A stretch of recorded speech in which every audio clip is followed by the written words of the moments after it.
And we've got Chris de Gardel, the referee, in charge of tonight's meeting, a very experienced referee. He's now going to put the green light on. Here we go, heat number 5. Green light's on, here we go. Good start from Doyle, it's a good one from Pedersen as well. And Pedersen has been shot wide here, now nipping up the inside. Oh, it's very, very tight there. I thought for a moment Vasilek may just have got up the inside of Doyle. Doyle holds the line here. Vasilek is second, third in blue is Pedersen. The man at the back is Pavlitsky, that's Przemysław Pavlitsky. But Doyle is well and truly on it tonight. Indeed he is. Fabulous first corner from him. Tough first corner when he shoved Nicky Pedersen wide. They were neck and neck as they entered the corner, and Doyle just charged in there, and that confidence oozing from every pore, and he's charging away out in front. Vasilek hustled himself into second place, and he's steady there. Nicky Pedersen back in third.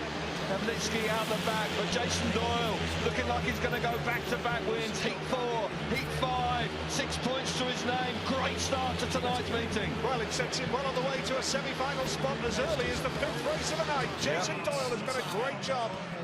2 rides, 2 wins, as Kelvin said there. 6 points, a perfect start. No wonder he punches the air with delight. Vasilek threatened briefly up the inside, but wasn't able to get there. And Nicky Pedersen in 3rd place. And it's tough out there for Przemysław Pavlitsky. He's been in 2 outings now and just has a 1 point to his name.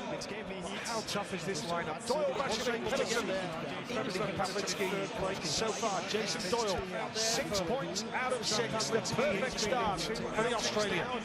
Absolutely, and we'll see in the replays how he did it. It was tough going into the first corner, and he really meant business here. Pedersen makes a good start from gate 2 here, and they're neck and neck. Doyle just allows the bike just to move off the inside a little bit, and that means that Nicky Pedersen then is pushed wide and finds himself at the back. Przemysław Pavlitsky there is in the wrong place on the opening lap here, finding himself trapped on the outside, and that allows Martin Vasilek not only to get into 3rd place, he then actually takes advantage of Nicky Pedersen. Doyle out in front, really looking good, and 6 points to his name from 2 consecutive races, as you rightly say, Nige. He's only possibly 2 points away from making the top 8 in the semi-finals, but he'll be looking for more than that. Of course he will, absolutely right. Heat number 6 coming up here. In red is Patrick Dudek. Freddie Lindgren, who was so impressive in his opening ride, is in this one as well, off gate number 2. It's quite a, well, I'm going to stop saying it's quite a lineup, because every race is, such as the nature of this World Championship this year. It is. There's no doubt that we are going to be spoiled throughout the season when we've got such a strong lineup. Heat number 6 then. Dudek off the inside, Lindgren going off gate 2 in blue, Greg Hancock gate 3 in white, and Piotr Pavlitsky, a permanent member of the Grand Prix field. He goes off the outside in the yellow helmet. This then heat number 6. And who would have thought that in Slovenia, the leaders in that meeting would all have come from the Grand Prix Challenge qualifier. Yeah, extraordinary start, yeah. It was indeed. Pavlitskys are having a hard night, the brothers, so far. Just 1 point between them from 3 outings. His brother now, Piotr Pavlitsky, on the outside, needs to find something. Freddie Lindgren in gate 2 was fantastic in his opening ride. What will he get up to this time? And what can the reigning world champion Greg Hancock do from gate number 3? It's a good start from the inside gates here from Patrick Dudek. Lindgren's gone wide. Oh, and Hancock's been squeezed to the back. Now Lindgren is coming up strong, and Hancock's gone down in the 3rd turn. Taken away. Yeah, well, that'll be interesting now. Piotr Pavlitsky and Greg Hancock. And Chris de Gardel has his first decision of the meeting to make now. Pavlitsky just diving up the inside of the world champion there and clipped him on the way through. And just took his front wheel away from him as he went in. Greg's up and about, that's good to see. Tapes up. Away they go towards the first corner. Lindgren there just charges in there. That allows Dudek just to cover the inside, and he's hit the front. Pavlitsky, I think that Greg's going to go there, unfortunately, because Pavlitsky is actually in front of him all the way down the back straight and runs in wide. He does actually leave little room for Greg Hancock, but I think it will be the world champion that goes. It is. Greg Hancock is excluded by referee Chris de Gardel, which means that the reigning world champion opens tonight with 1 point from 2 rides. Most importantly is that he's up and about. As you made the point there, that's good to see. But Greg Hancock excluded, and quite clearly disagreeing with the referee's decision.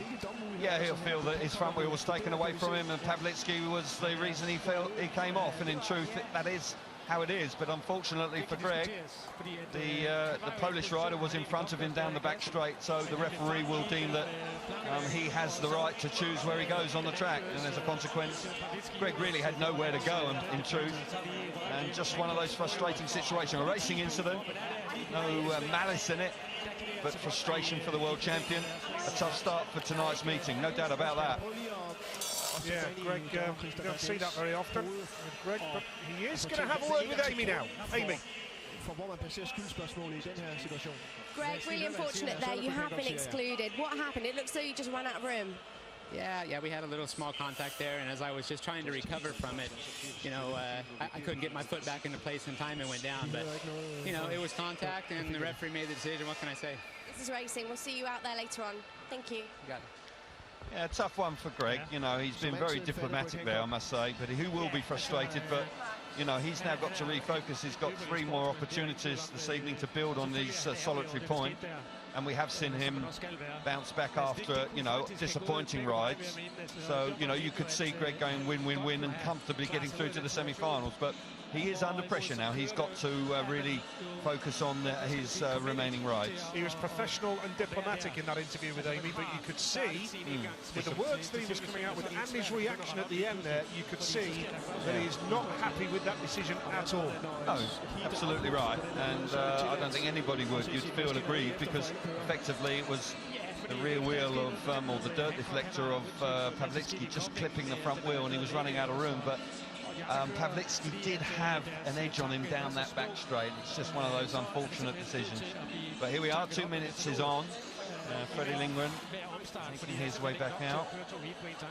What an opening ride it was for him. That really was fantastic. There's 777. That was Jota Pawlicki. Sorry, Nigel. I've got to say as well, Kel, that when that incident occurred with Hancock, Dudek was in a good position. Lindgren was closing the gap. He was getting closer to him. Oh, yeah, he's got real speed, genuine speed, and as a consequence, he's been scoring lots and lots of points. Riders now emerging back out of the track. It won't be long before the backup at tapes and we'll get the rerun underway. But yeah, you can't dismiss. When you've got a rider, you know, there are periods of time in your racing career where you just can do no wrong, and you've got that tremendous clear train of thought. You see the green light clearly, you react brilliantly, your head's not full of rubbish, and confidence is high, and Lindgren is quite clearly in that place right now because he's riding so well.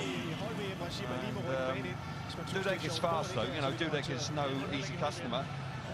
Szapelski there, Paweł Szapelski, who rides for Toron. He's one of the track reserves. It'll be interesting to see if he has an opportunity this evening. But that man there, what a ride it was for him in Heat 3. He's now coming out in Heat 6. Can he go back-to-back like Jason Doyle? Well, he's got one less opponent to worry about now. It's Dudek off the inside, Lindgren off 2. No rider off 3, Greg Hancock excluded, and you don't see that very often in Grand Prix Speedway, or any level of Speedway actually, down the last 28 years. Piotr Pawlicki goes off the outside in yellow. This is heat number 6 then. So far, Jason Doyle, 2 rides and 2 wins. Freddie Lindgren off the inside is looking to do exactly the same thing. He's off gate number 2 in blue with Patrick Dudek. He made a good start and was in a good position early on there when the race was stopped. He's off the inside gate in red. Here we go. The rerun of heat number 6, and Dudek's done it again. He's dropped the clutch ahead of the rest, and Lindgren will try the inside run. Now, can Pawlicki come around the outside? Freddie Lindgren goes mid-track. He's going to try to cut up the inside, but Pawlicki's not done yet either. Dudek has the lead. It's Freddie Lindgren in second spot. Third in yellow, putting pressure on is Piotr Pawlicki, but Lindgren holds on for second. He's having to work hard though, because Pawlicki looks very threatening back in 3rd place. He's hugging the inside and keeping the Swedish rider right up to his work. Look at Patrick Dudek. How fast is he out in front when you consider the speed that Lindgren had in his opening ride? The young Polish rider really is flying out in front. Pawlicki and Freddie Lindgren with a lap to go, working hard to keep that second place his. Dudek's got the win here. He's impressive out in front. Yeah, leading comfortably here, Patrick Dudek. Freddie Lindgren second. Third in yellow is Piotr Pawlicki. It's another Polish winner here in Warsaw. Patrick Dudek takes a checkered flag. 2 points for Lindgren, 1 for Pawlicki. 3 riders only after the exclusion of Greg Hancock there. But a great ride from Patrick Dudek. His first full season of Grand Prix Speedway. Impressive. And a great addition to the series as well. Here's the result of heat number 6. It's Patrick Dudek the winner with Freddie Lindgren second. Piotr Pawlicki third. No points for Hancock. And overall now, after 6 heats here in the PGE National Stadium, it's Dudek on 5, Lindgren on 5, but the leader Doyle unbeaten on 6 points so far. Yeah, great stuff from Dudek and Lindgren there for 2 different reasons. Dudek had the pace and was able to be reasonably comfortable in front, enjoying himself, the bike really hooking up and gently easing away from Freddie Lindgren. We're seeing it again. Great start from the Polish boy. For a moment there, I just thought Lindgren might have been able to get up the inside, but Dudek had it all covered. Again from the tapes. Legs just wrapped around the engine, the bike charging towards the first corner. Easy to identify Mr. Dudek with those green wheels, fluorescent green wheels. And he was very quick out in front. But Lindgren here didn't quite have the pace that he had first time out. He had to ride a little defensively here because Piotr Pawlicki, desperate for points, was plugging away around the inside. And in truth, as the race came to its conclusion, the Swede had to ride defensively. But Dudek didn't, because he had plenty of pace. And I've got to say, in the first couple of Grand Prix rounds this year, he's looking very impressive. Yeah, very much so. And what a night ahead for our UK viewers at the Principality Stadium in Cardiff on July the 22nd, the British Grand Prix. It's going to be some night in Cardiff, 22nd of July. Get it in your diary, get along there if you can.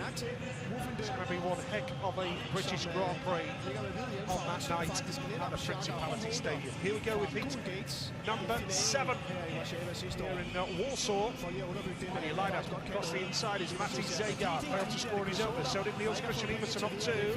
Ty Woffenden goes off gate number 3 in white, and another man who failed to score on his opener, Chris Holder, the 2012 world champion. He goes off the outside gate in yellow. So a big race here, riders needing points, even at this early stage of the meeting. Heat number 7 it is. Good start from the inside gate. Matti Zegar holds the line now. Woffenden tries the inside switch. What a move from Ty Woffenden. Watch out for Iversen as well. He's coming hard around the outside in blue. And Iversen, has he done enough? Woffenden has held the line. That's a clever move from Ty Woffenden. He must have eyes in the back of his head. Iversen up the inside now. He's coming on strong. Third in red is Matti Zegar. At the back is Chris Holder. But Woffenden just about holding on to the lead.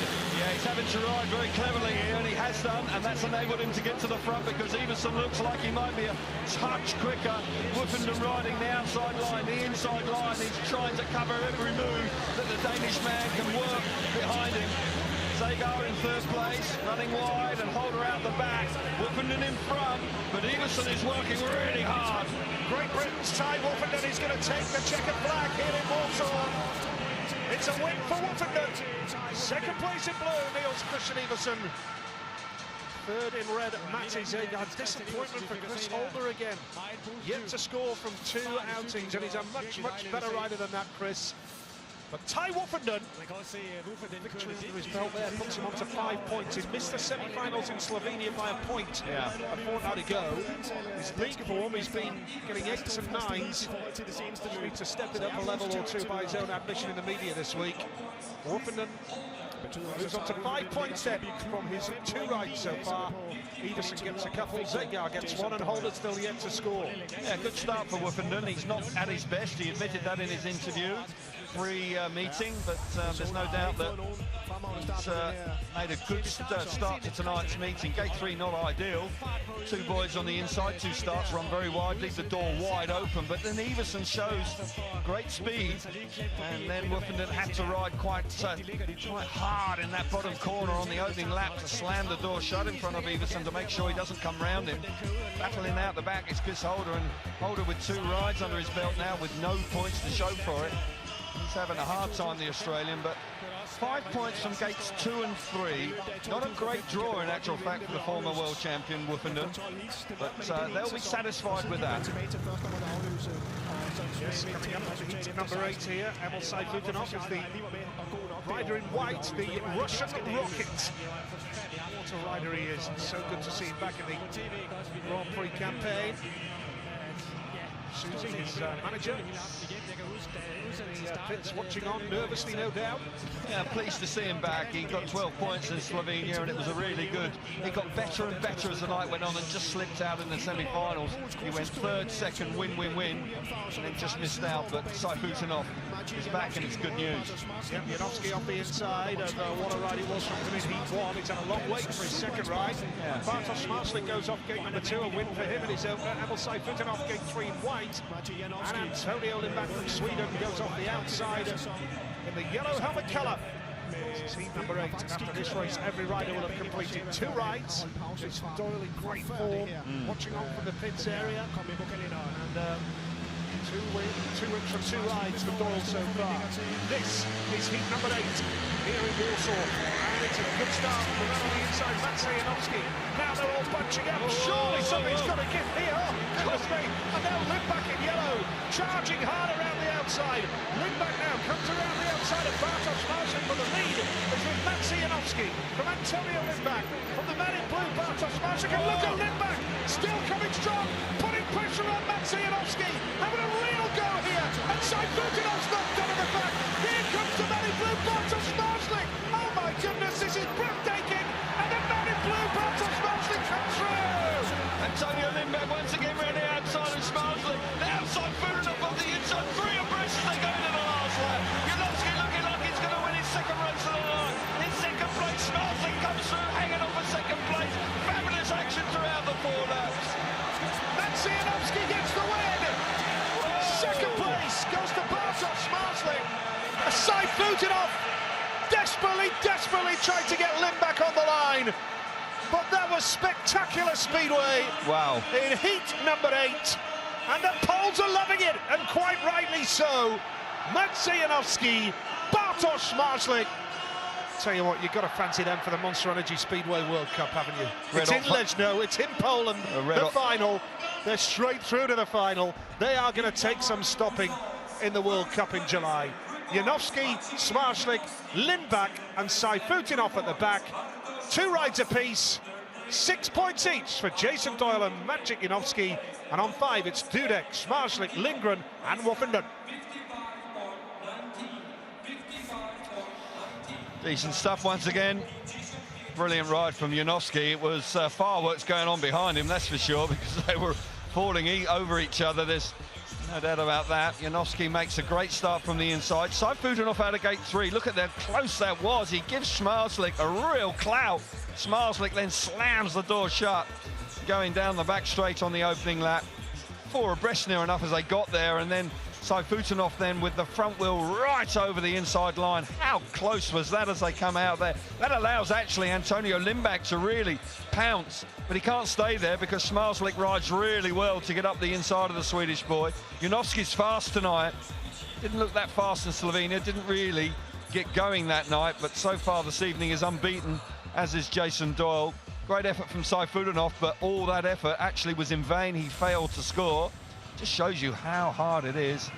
Riders of that quality and holder are struggling for points. This man not. Much more like his old self this evening. Sharp away from the tapes. Marek Cieślak, the team manager for Poland, in his camp. That's more like it for Magic. Now let's hear from Jason Doyle, a man very much in form. He's with Amy. Jason, back-to-back wins there. I mean, you must have been carrying so much fire off the first heat win, I should say. How are you feeling out there? Yeah, it's difficult to come off gate 4 in your first heat. There's a lot of nerves. There's a massive crowd here tonight. So, yeah, to get the first win under your belt is nice. And it takes a little bit of pressure off when you got 2 wins in a row. But like we know, it can all go wrong in the next 3 rides. Great work out there. We'll see you later on. Thank you. Yeah, quick one. Happy Mother's Day to me mum and all the Australian mums back at home. Love you and see you soon. Nice one. Thank you so much. Nice touch. Certainly Jason Doyle has a close relationship with his mum and the Australians. I'm sure they're enjoying that as well, seeing Jason Doyle riding so well once again.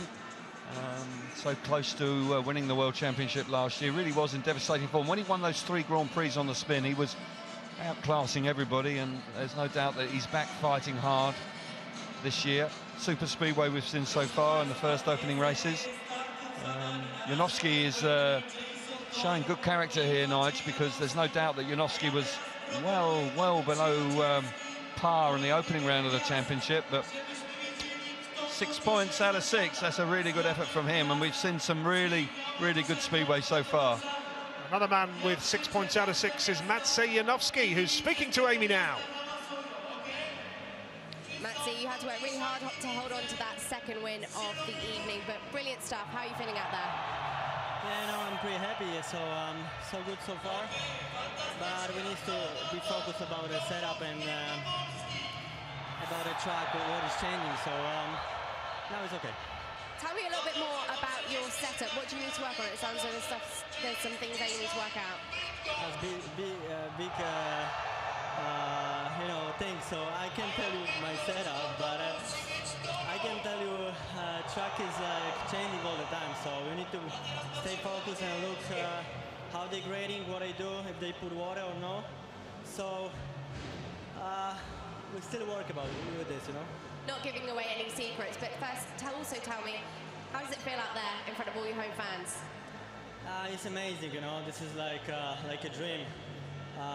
We work so hard to be in place like this, so I'm glad I can be here and show my racing for the fans. Enjoy the rest of the evening. Thank you. Thank you very much. Super guy, Janowski.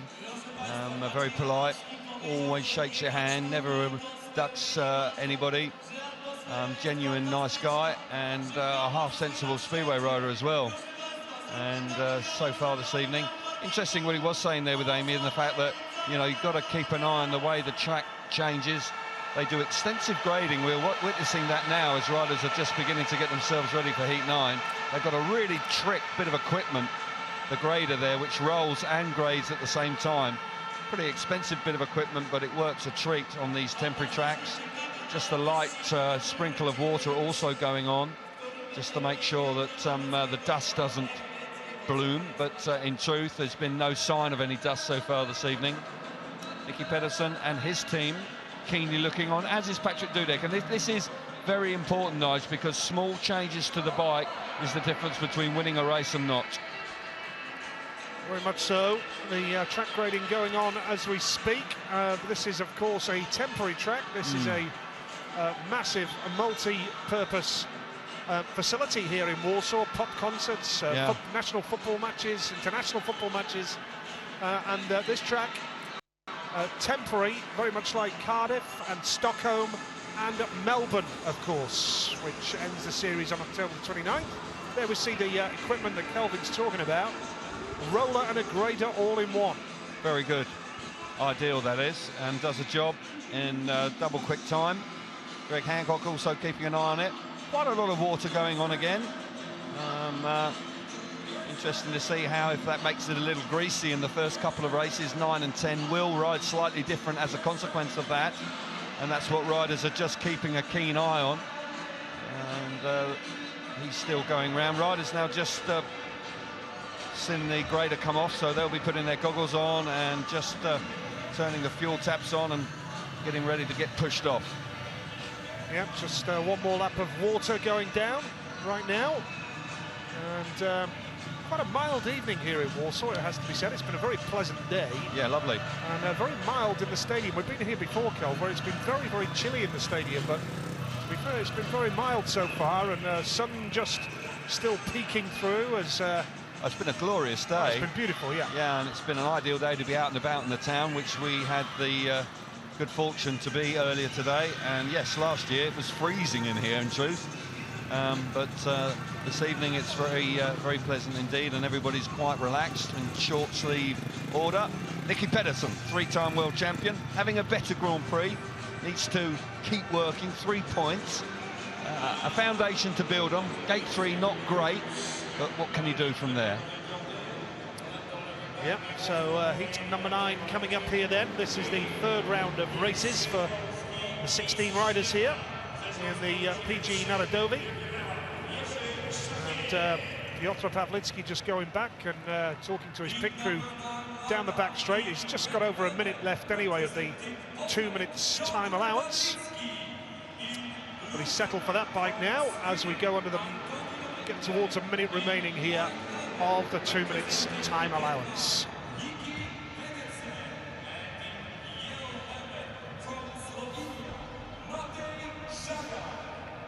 Here we go with Heat 9 then. Piotr Pawlicki going off the inside in white. It's been a tough night for him so far. In red, I should say. It's been a tough night for him so far.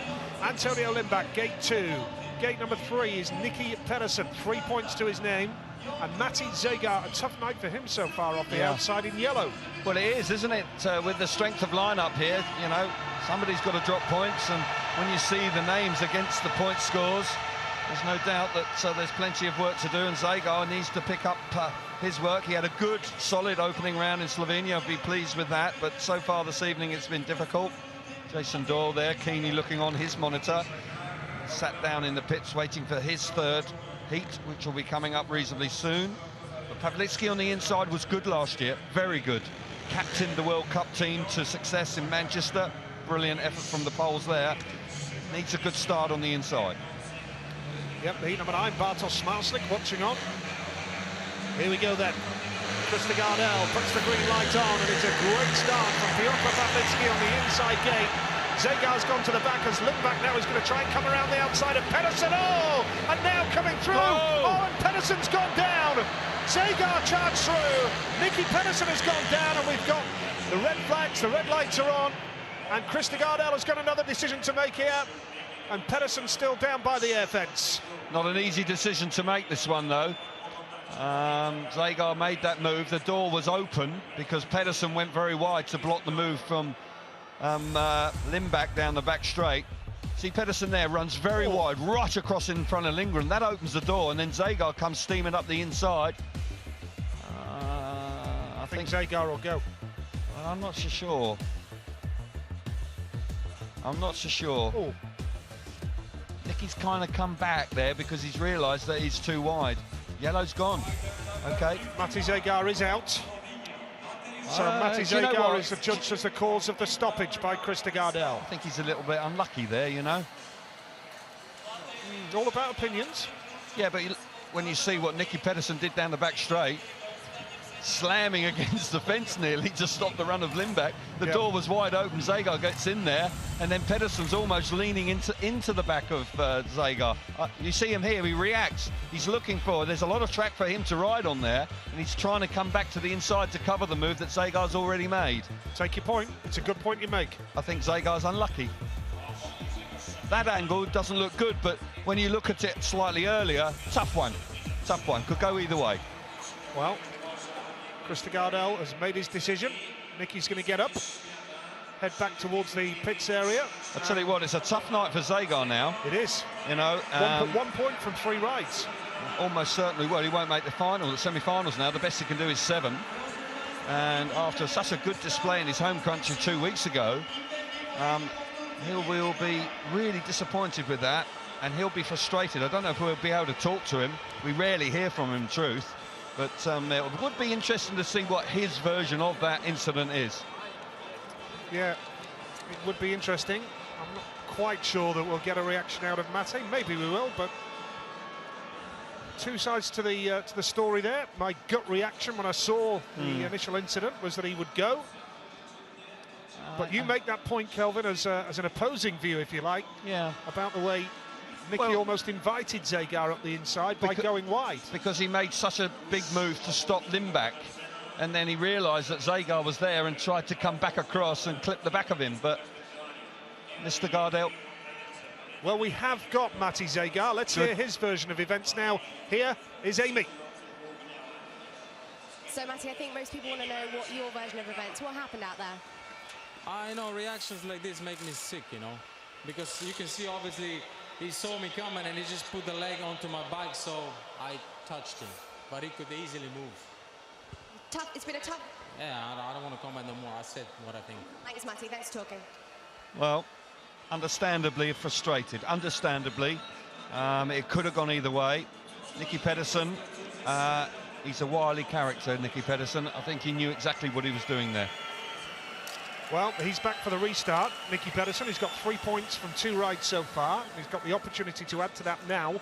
But for Matti Zegar, that is such a big decision in the context of his evening. Absolutely. He was into second place, looking like going to pick up 2 points. and giving himself, if he'd finished there, of course, he would have then been in a stronger position to make the top 8. Now, all of a sudden, probably can't.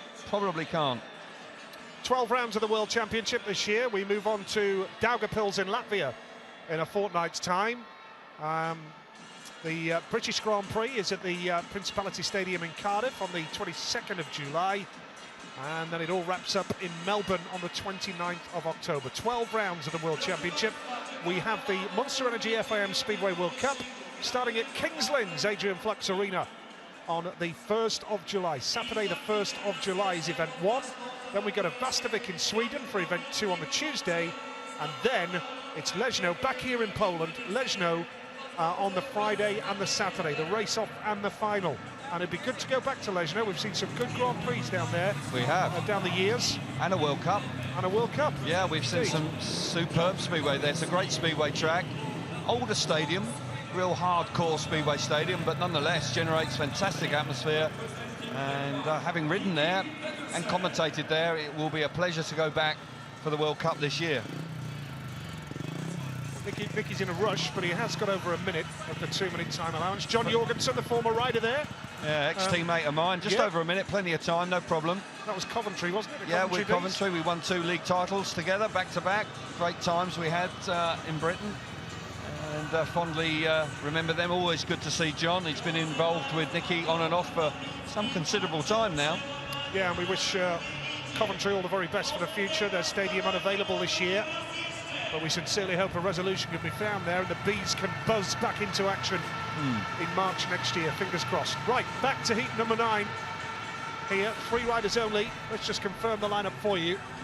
Piotr Pawlicki off the inside in red. Antonio Limbach, gate 2 in blue. And Nicky Pedersen goes off 3 in white. Zagar will sit this one out. And it was great that we got a reaction from him. Yeah, it was. Well done to Amy, because we very, very rarely hear from Zagar. And clearly very frustrated. He just about kept it together there. He had to turn away before he said something he shouldn't, but fair play for him to come. Doesn't normally stop you.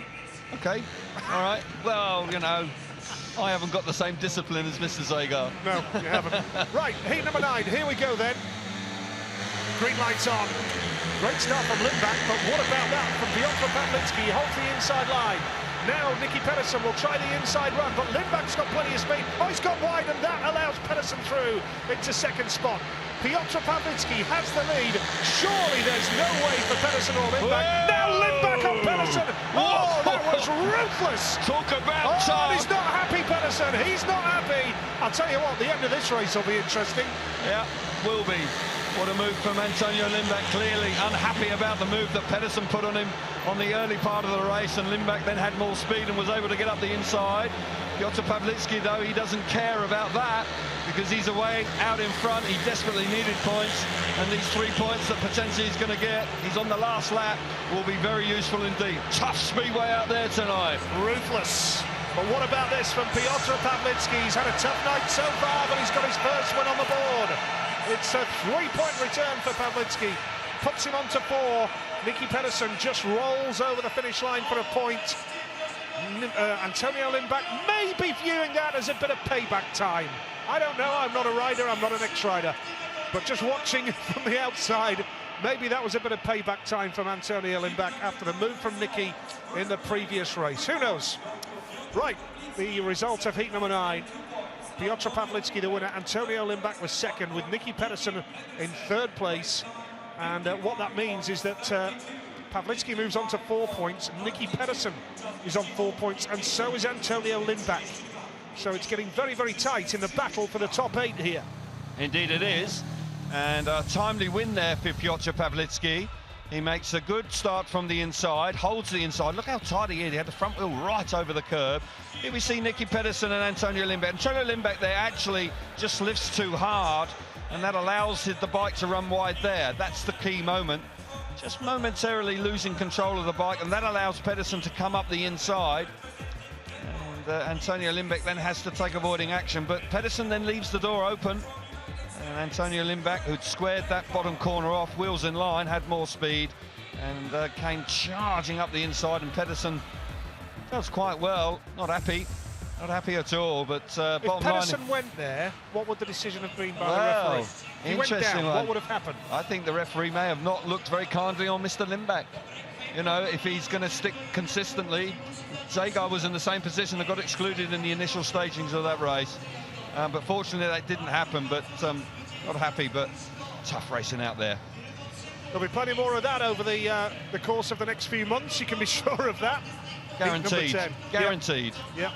Greg Hancock, 1 point from 2 rides. The reigning world champion is off the outside gate in yellow. Needs points here. Won't be easy from gate 4. He'll need one of his trademark traps. Emil Saifutinov off the inside. Martin Vacilik, gate 2. Niels Christian Iversen, gate 3. And that man, Greg Hancock, off the outside in yellow. To be fair, he gave an interview when he was excluded earlier as well. Full credit to riders when things have gone against them. Still prepared to give their version of events in a professional manner. Good stuff. Heat number 10 it is then. PGE National the National Stadium here in Warsaw, Poland. Round 2 of the World Championship. 8 tries, and it's a great start from gate number 2. And Martin Vacilik, Hancock's at the back. What can Hancock do about this now? He's just slotted through into third, but Iversen's come back at him. And now here comes Saifutinov putting the pressure on Vacilik. It's Vacilik the lead, Saifutinov second, Iversen is third, and Hancock is trailing at the back. It's just not going the way of the reigning champion tonight. No, it's not. It's going the way of Martin Vacilik in this race. Gate 2 worked a treat for him. He's got speed again here, you know. They must have tweaked the bike. He's looking good. Saifutinov, who's had to work hard for points tonight, he's in second, but he's got pressure, a lot of pressure from Iversen, who's got the better of the world champion. Keep your eyes on Iversen. He is charging hard in third place. Vacilik's got this with a lap to go. Saifutinov needs to work hard to hang on to second place. Yeah, this will put Vacilik on to 6 points to continue his fine run of form after his victory in Slovenia. Krško it was 2 weeks ago. He's got a win under his belt in heat number 10. Emil Saifutinov, that was a big second place for him as well. He needed that. He did. Iversen in third, still hanging on in there with hopes of a semi-final place. But Hancock now can only score 7 points, which may well rule him out of the semi. We have seen riders qualify on 7 on a countback system, but not very often. So it's not looking good for the reigning world champion here in Warsaw tonight. Vacilik the winner, Saifutinov second, Iversen third, and Greg Hancock trailing in at the back. I did say it wouldn't be easy from gate 4, and so it proved for Hancock. But for Vacilik, 6 points from 3 rides now, and that was a big, big win for the Slovakian. It was, and he's backing up that strong performance in 2 weeks ago brilliantly, because this was a tough race. All 4 riders, in truth, were struggling for points, and he made a jet-propelled start out of gate 2, and such a great feeling that was. And really, he doesn't come under too much pressure. Just momentarily here, Saifutinov had a little bit of a nibble as they went into turn 3 on the opening lap. Looking at the world champion there coming from gate 4, just can't quite get the bike to the first corner. Just finds himself in the middle of the track and can't get the speed he wants. Must have been a frustrating race for the world champion. Iversen coming through into third place, but Martin Vacilik pumped up, raring to go. Good team, good bikes, rider in top form, physically very fit. I've got to say, we saw him in Slovenia. He is a racing snake of a man. He is in great condition, as is Jason Doyle. Fitness levels in the pits have gone up immeasurably in the last 5 years. Riders taking their job very seriously. Martin Vacilik, he's back. Yeah, he's got Simon Stead in his pit corner again tonight. Simon, who is the former Great Britain World Cup rider. He's Sheffield team manager in the UK as well. Speaking of the UK as well, we remember today the late Lee Richardson. 5 years ago today since Lee passed away. And our thoughts very much with the Richardson family on this day. We wish them well. Smarslik off the inside, Pawlicki going off 2. Chris Holder yet to score a point. This is a huge race for Holder. He's off gate 3. And Patrick Dudek going off the outside. Heat number 11, another powerhouse lineup here. It is. Papa Dudek there having a look on. Clearly very nervous indeed. His boys on the outside. Here we go. Big race here then, and it's a great start off the inside and the outside. outside. A stunning move from Patrick Dudek. It was a great start from Bartosz Smarslik in red. He made a stunning start, but what about that from Patrick Dudek? He's riding beautifully. Smarslik holding second spot. Holder is third. The man at the back is Przemysław Pawlicki right now. But what about this from Patrick Dudek in the yellow helmet? The way it's going, he's going to move on to 8 points. Well, he was quick in his previous ride, and he's proving so again here. Absolutely fabulous start. Hancock, the world champion, renowned for his starting ability, couldn't do it. Dudek did, and he's out in front. He's comfortable. Smarslik having to work hard to keep Holder back in third. And Przemysław Pawlicki, who's been in good form this season so far, is finding it hard. Look at Dudek go, Nigel. Yeah, super ride from Patrick Dudek. Crowd go wild here in Warsaw, because that was superb. All the hard work done in the very early stages there. Smarslik made a good start. My commentary at the start of the race, great start from the inside and from the outside as well. Red and yellow, and Dudek just smoothly breezed around the outside and made it look so simple. He's a fair old talent, this boy. He is. 8 points out of a possible 9. Brilliant. Brilliant ride once again from Dudek. Genuine pace when he hits the front, just pulls away. Dudek, Smarslik, Holder, Pawlicki. 2 world champions only on a point from 3 rides. Greg Hancock and Chris Holder. Look at this, Dudek on top with 8, Smarslik 7 points from 3 rides. But we have the unbeaten boys coming up, Doyle and Janowski in heat number 12. Add in Woofenden and Lindgren, and we have a stunning heat 12 lineup to come. Well, that could easily be the final. What a ride this was from Dudek. Dudek really does get the bike to work. He's such a small, slight man.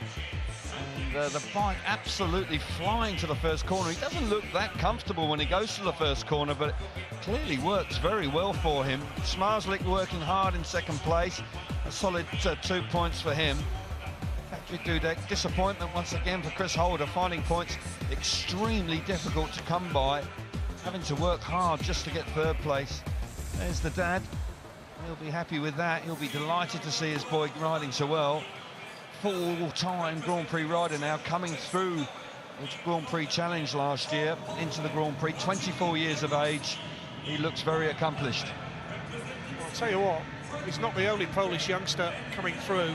No, they've got there is a loads of them. conveyor belt of young Polish riders over here who are showing great signs going forward. Interesting point that they had an under-21 meeting here held on Tuesday, and talking to the organisers, they said there'd look very little difference between the Grand Prix boys. Doyle and Janowski unbeaten, Lindgren and Woofenden on 5. What a lineup for heat number 12. You said that before tonight, and you will say it again, I'm sure. I wouldn't say it anymore. But you couldn't Have I said resist. it 12 times? You may have done. You may just have done. Fabulous lineup here for heat number 12. Riders in top form, 2 unbeaten riders on the inside 2 gates. Freddie Lindgren, well, he's been riding fantastic. Lindgren and Woofenden, of course, have been teammates in the UK, and Woofenden was very impressive last time. Something's got to give. Yep, heat number 12 it is, and it's a great start from Jason Doyle. He has made an absolute beauty.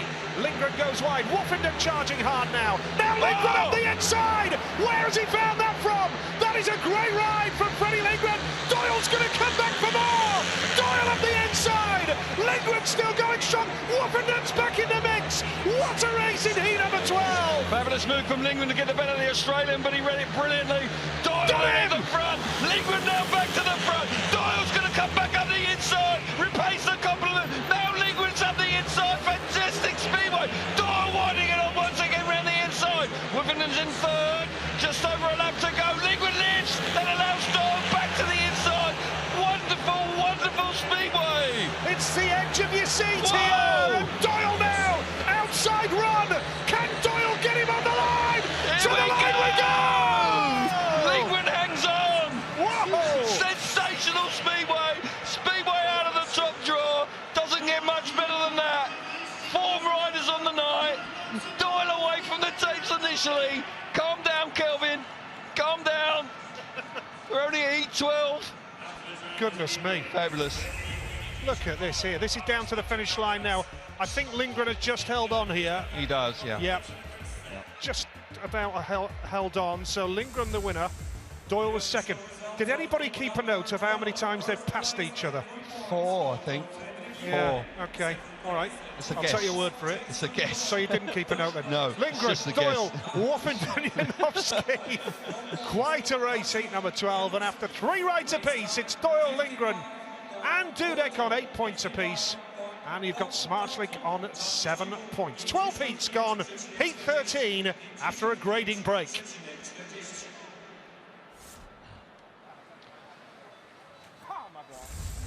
Well, that was some race, wasn't it? Heat number 12, and we're going to be able to have the treat of seeing it again. Fabulous start initially from Jason Doyle on the inside. The Australian coming into this race unbeaten. Freddie Lindgren, look at that move, absolutely fabulous. Just charged up the inside to get the better of the Australian initially. Woffington there just not managing to get across from the outside like Dudek did. But this was such a competitive race. Bearing in mind, Janowski was unbeaten coming into this race and he fails to score. Doyle and Lindgren were exceptional here. Lindgren now squaring the corner off. Doyle running wide, running even wider. Lindgren lifting, a lap to go, leaves the door wide open. Doyle charges back to the inside. Look at that move there. Lindgren actually lifted too hard there. Half a mistake from the Swede, but then reacts brilliantly to get himself back to the front as they go down the back straight for the very last time. Doyle around the outside, must have thought he might have had the chance here because the bike was working so well, but Freddie Lindgren just hangs on for another crucial win. Both riders on 8 points now. That was something very special in heat number 12. Probably worth the admission money alone. Yeah, without a doubt, breathtaking. The best riders in the world going for it big time. Fantastic. And he is one of the best riders in the world right now, Freddie Lindgren. Never seen him ride better than this consistently. Agree with that. Superb run of form. 16 points in Slovenia, 8 points from 3 rides tonight. And almost in the semi-finals. It's going so well for Freddie Lindgren of Sweden. He's only ever won 1 Grand Prix in his career. That was in Gothenburg in his home country, Sweden. But on this form, it's only a matter of time, surely. And let's hear from Freddie Lindgren now. He's with Amy. Freddie, you look so switched on again this evening. Firstly, let's talk about that last heat. Where did that move come from? Yeah, no, I'm so happy. What a battle with Doyle. You know, we kept swapping places, and you know, that adrenaline was really pumping, and I just went for it, did some really smart moves out there, and happy with the win. All that adrenaline is meaning that you are now equal on points at the top of the table with Doyle, with Dudek. How does that feel? No, it feels good, obviously, but you know, you have to take one heat by the time. You know, everyone in this group are so good, so keep the focus on, switch on, and go for it. See you later on this evening. Well done. Thank you. Well, Superb ride from Freddie. He's been in the thick of the action throughout his 3 rides. He's out in heat 15 off of gate 3, and we'll be looking forward to that. It has been Dudek actually he's on 8 points, but he's doing it from the front. He's doing it the easy way. Got to give Freddie Lindgren an awful lot of credit because that was one hell of a speedway race for him to win. And Jason Doyle made him work so very hard. It could have easily gone the other way with Doyle snatching the win on the run to the line. It was proper speedway in heat number 12. Just a bit, you know, it's the type of race that, you know, you'd travel anywhere in the world to see. It was that special with them. Well, I think what we've got tonight, Nigel, we've got a stage. The track conditions are brilliant, and we've got a stage for these 16 riders really to strut their stuff. And when the conditions are so good like this, then we can see how good these riders are, and we can see how good the sport is. Yes, couldn't agree more. Very, very special. Tough night for Chris Holder and Greg Hancock tonight. Really hard work for them. Greg not helped by an exclusion. Clearly unhappy with that, but tell you what, we are seeing some terrific racing, and trying to predict a winner is really impossible the way this Grand Prix is shaping up. And I actually nailed my colours to the mast with Bartosz Smarslik. Still got a chance. He's had a reasonable night, but it's so easy to drop points. You've got to be right on top of your game if you want to be in the top 8. You only have to be a whisker off now, and you will find life very difficult. And I think we will see some shots this year with top riders. We're witnessing it here this evening already with Hancock and Holder struggling for points. And riders coming into the series like Dudek and Martin Veselik really doing themselves proud. Of course, Lindgren he actually completed all the Grand Prix last year, but he was actually an injury replacement for Jarek Hampel. And didn't make the top 8 actually, but qualified through the challenge. But by crikey, as he started like a house on fire this season. Second season on the GTR engine, you just get the feeling that he really is in a very comfortable place with his equipment. Well, Jason Doyle just involved in a battle royal with Freddie Lindgren. Let's get his reaction now with Amy. Jason, we just heard the thoughts of Freddie. He really enjoyed that tussle out there with you in that last heat. How was it for you? Yeah, not so good that I got done on the line, but yeah, it's not too bad. Off gate 1, you can make such a good start, and then the boys on the outside get a nice run, and yeah, I tried to do everything I could. It just wasn't good enough in the end, but we've got enough speed. We just need to make some more good starts and hopefully be there in the semis. We heard earlier this evening that we're going to have to keep a real eye on how the gates are developing. How is that working? Yeah, exactly. Every track grade, the track changes so much. They're doing a great job out there. The track is perfect for an indoor stadium, so we'll have to see. But I think all the starts are fair, and hopefully I can get off the next 2. Thank you. Cheers. Yeah, universal praise for the track, Kelv. They were praising it after practice, and certainly tonight as well. Well, the action that we've witnessed so far in the first 12 heats suggests that the conditions are spot on, and that's just been confirmed by Jason Doyle. Maybe Chris Holder and Hancock might not quite agree with him because they're finding life very difficult, but in truth, it's a very good speedway track here that has been served up. People just waiting patiently now for heat number 13. Let's hear from Martin Veselik, who's in good form again tonight. He's with Amy. Martin, we just have a chat there about how you're, again, in great form. How are you feeling out there? You know, every heat is very difficult, you know. Now I won the heat, but before I had a little bit trouble with, not trouble, but I have to find good setup, and I hope now everything is okay. And in the last heat, I feel fast, so just keep it and yeah, have fun. Interesting to hear your thoughts, and good luck for the rest of the evening. Thank you. Thank you very much. Yeah, he was fast last time, and quite clearly the team works well there because he was in and around the points, but not quite got it dead right. But his last heat, he was able to hit the front, and he looked really fast indeed. Another excellent race coming up here, heat number 13 with Ty Woofenden off the inside. This is a good lineup, I think, Nige. I'm going to stop going on about it. Anyway. Yeah, you said that before. I know, it is brilliant. It's high quality every step of the way. Woofenden going off 1. Now, Saifutinov here, interestingly, he needs points. He's got 4 from 3. So he really does need to get some points in the bag here in heat number 13, as does Nicky Pedersen off the outside. Woofenden has that inside gate. Can he make it to that first turn? Heat 13 coming up now.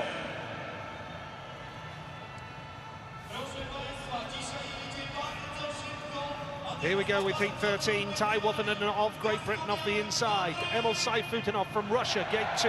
Patrick Dudek from Poland off gate number 3. Roared on by the Polish fans here. And Nicky Pedersen outside in yellow. It's going to be tough for him from that outside gate here. It is indeed, and Nicky has been in the thick of the action throughout the night, and he's going to have to find some speed here because he's got some hard charges on the inside of him. Saifutinov, Woofenden, certainly those two are going to have a real good battle going to the first corner, and young Mr. Dudek is in sparkling form tonight. He's got genuine speed, and if he hits the front, I think he'll be a hard man to peg back. Once again, we've said this once or twice, well certainly you have, this is a decent lineup. Well, it is. 13. No doubt Pedersen off the outside will be acutely aware of the importance to make the start here. Yeah. We know that gate 4 can work when the boys around the outside can do the wide run, and Jason Doyle made that point in the interview. Here we go, heat number 13. Good start from Woofenden off gate number 1. He's got into that first turn, but now watch out for Saifutinov up the inside. Has Woofenden left too much room? He's coming back for more here. Saifutinov has the lead. Woofenden blasting around the outside. Oh, Woofenden just gets there. Great ride from the Great Britain man. Saifutinov is second, third is Pedersen, and the man in white, Patrick Dudek, is at the back. But I tell you what, I thought Woffenden left a little bit too much room there, but he's just about held on. Well, Woffenden won here last year, and all of a sudden, crikey, does he look quick. He's enjoying that outside run, really running hard. Saifutinov is now following him, but he won't catch him. A lap to go. Nicky Pedersen hanging on a third place. Patrick Dudek a little bit out of shape. He's off. Oh, my goodness, he's gone in hard there. Red lights have got to come on, surely. Yeah. The red lights are not on. The race has now been completed. The referee there, Krista Gardell, allowed the race to finish and then put the red lights on the moment Woffenden crossed the finish line. So I can only assume there then that the result will stand there anyway. It will, well, the race finished, didn't it? So it has to. Yeah, so, absolutely. Patrick Dudek getting too much grip, leg trailing, going into turn one on the last lap. What a ride from Woffenden. Yeah, exactly. What a ride from Ty Woffenden. Absolutely jet propelled around the outside. Must have changed the bike there because he hasn't been that fast so far this evening, and suddenly he just cleared off out in front. Saifutinov had to copy him. Great gesture there from Woffenden, giving Dudek a lift back. Good to see him up as well. He went in hard there, really hard. Air fence doing its job. But Ty Woffenden, I repeat, won here last year. Looks like they may have just tweaked the bike a little bit. He was quick then. Yeah, he's on 9 points now. Woffenden, Saifutinov and Pedersen.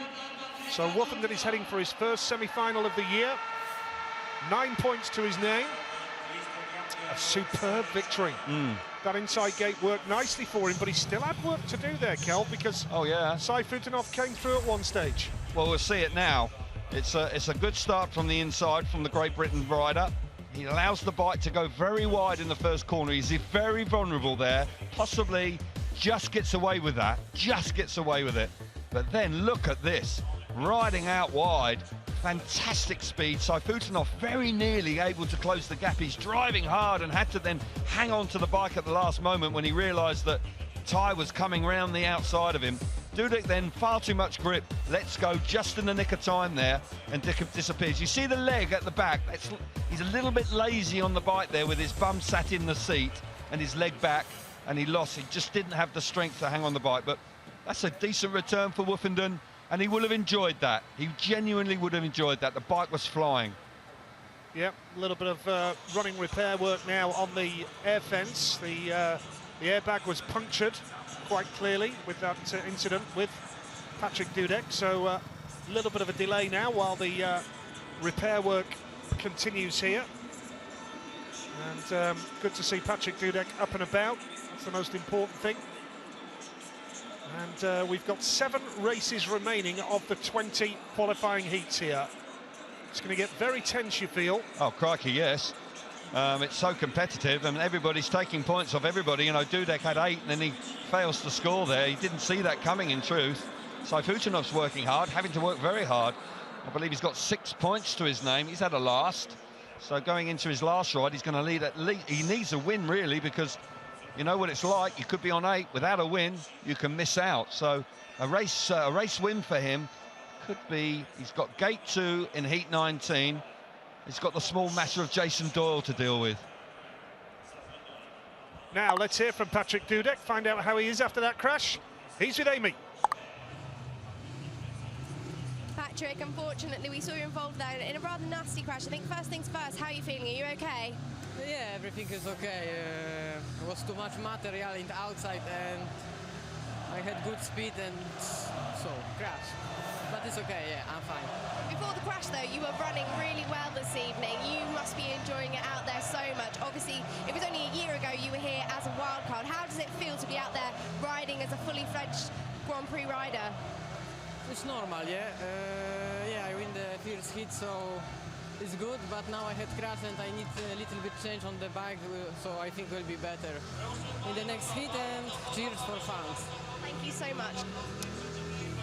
He seems quite a shy guy, but he speaks better English than I realised. He is quite an understated character. There's still work going on the air fence. The bike went in really hard there and it punctured one of the bags, so they've got to replace it. Yeah, it shouldn't be too long now, Kel. No. Just looking at it, it's going into place quite nicely now. Phil Morris, the Speedway Grand Prix race director, looking at the repair work going on there, so shouldn't be too long, and we'll be back on with the action here in the PGE National here in Warsaw. It's been a good night at Speedway so far, as you can hear. The centre green announcer whipping up the support for Tomasz Golob once again. Great tribute to Golob here pre-meeting. See the accident again. Just see the leg going back there, and he sort of sat in the bike, and bike gets away from him. He can't hang on. They're lifting, actually going into the corner with your leg back. There's only one winner there, and that's the bike. And he had to let go. Fortunately, he got off the bike just in time. Yep, good that he's okay. That's the most important thing. Marek Cieślak, the Polish national team manager. What a career he's had. Yeah. He has made some really big decisions in a country that takes Speedway so very seriously, and everything he touches turns to gold, because he actually sacked Janowski last year after the qualifier.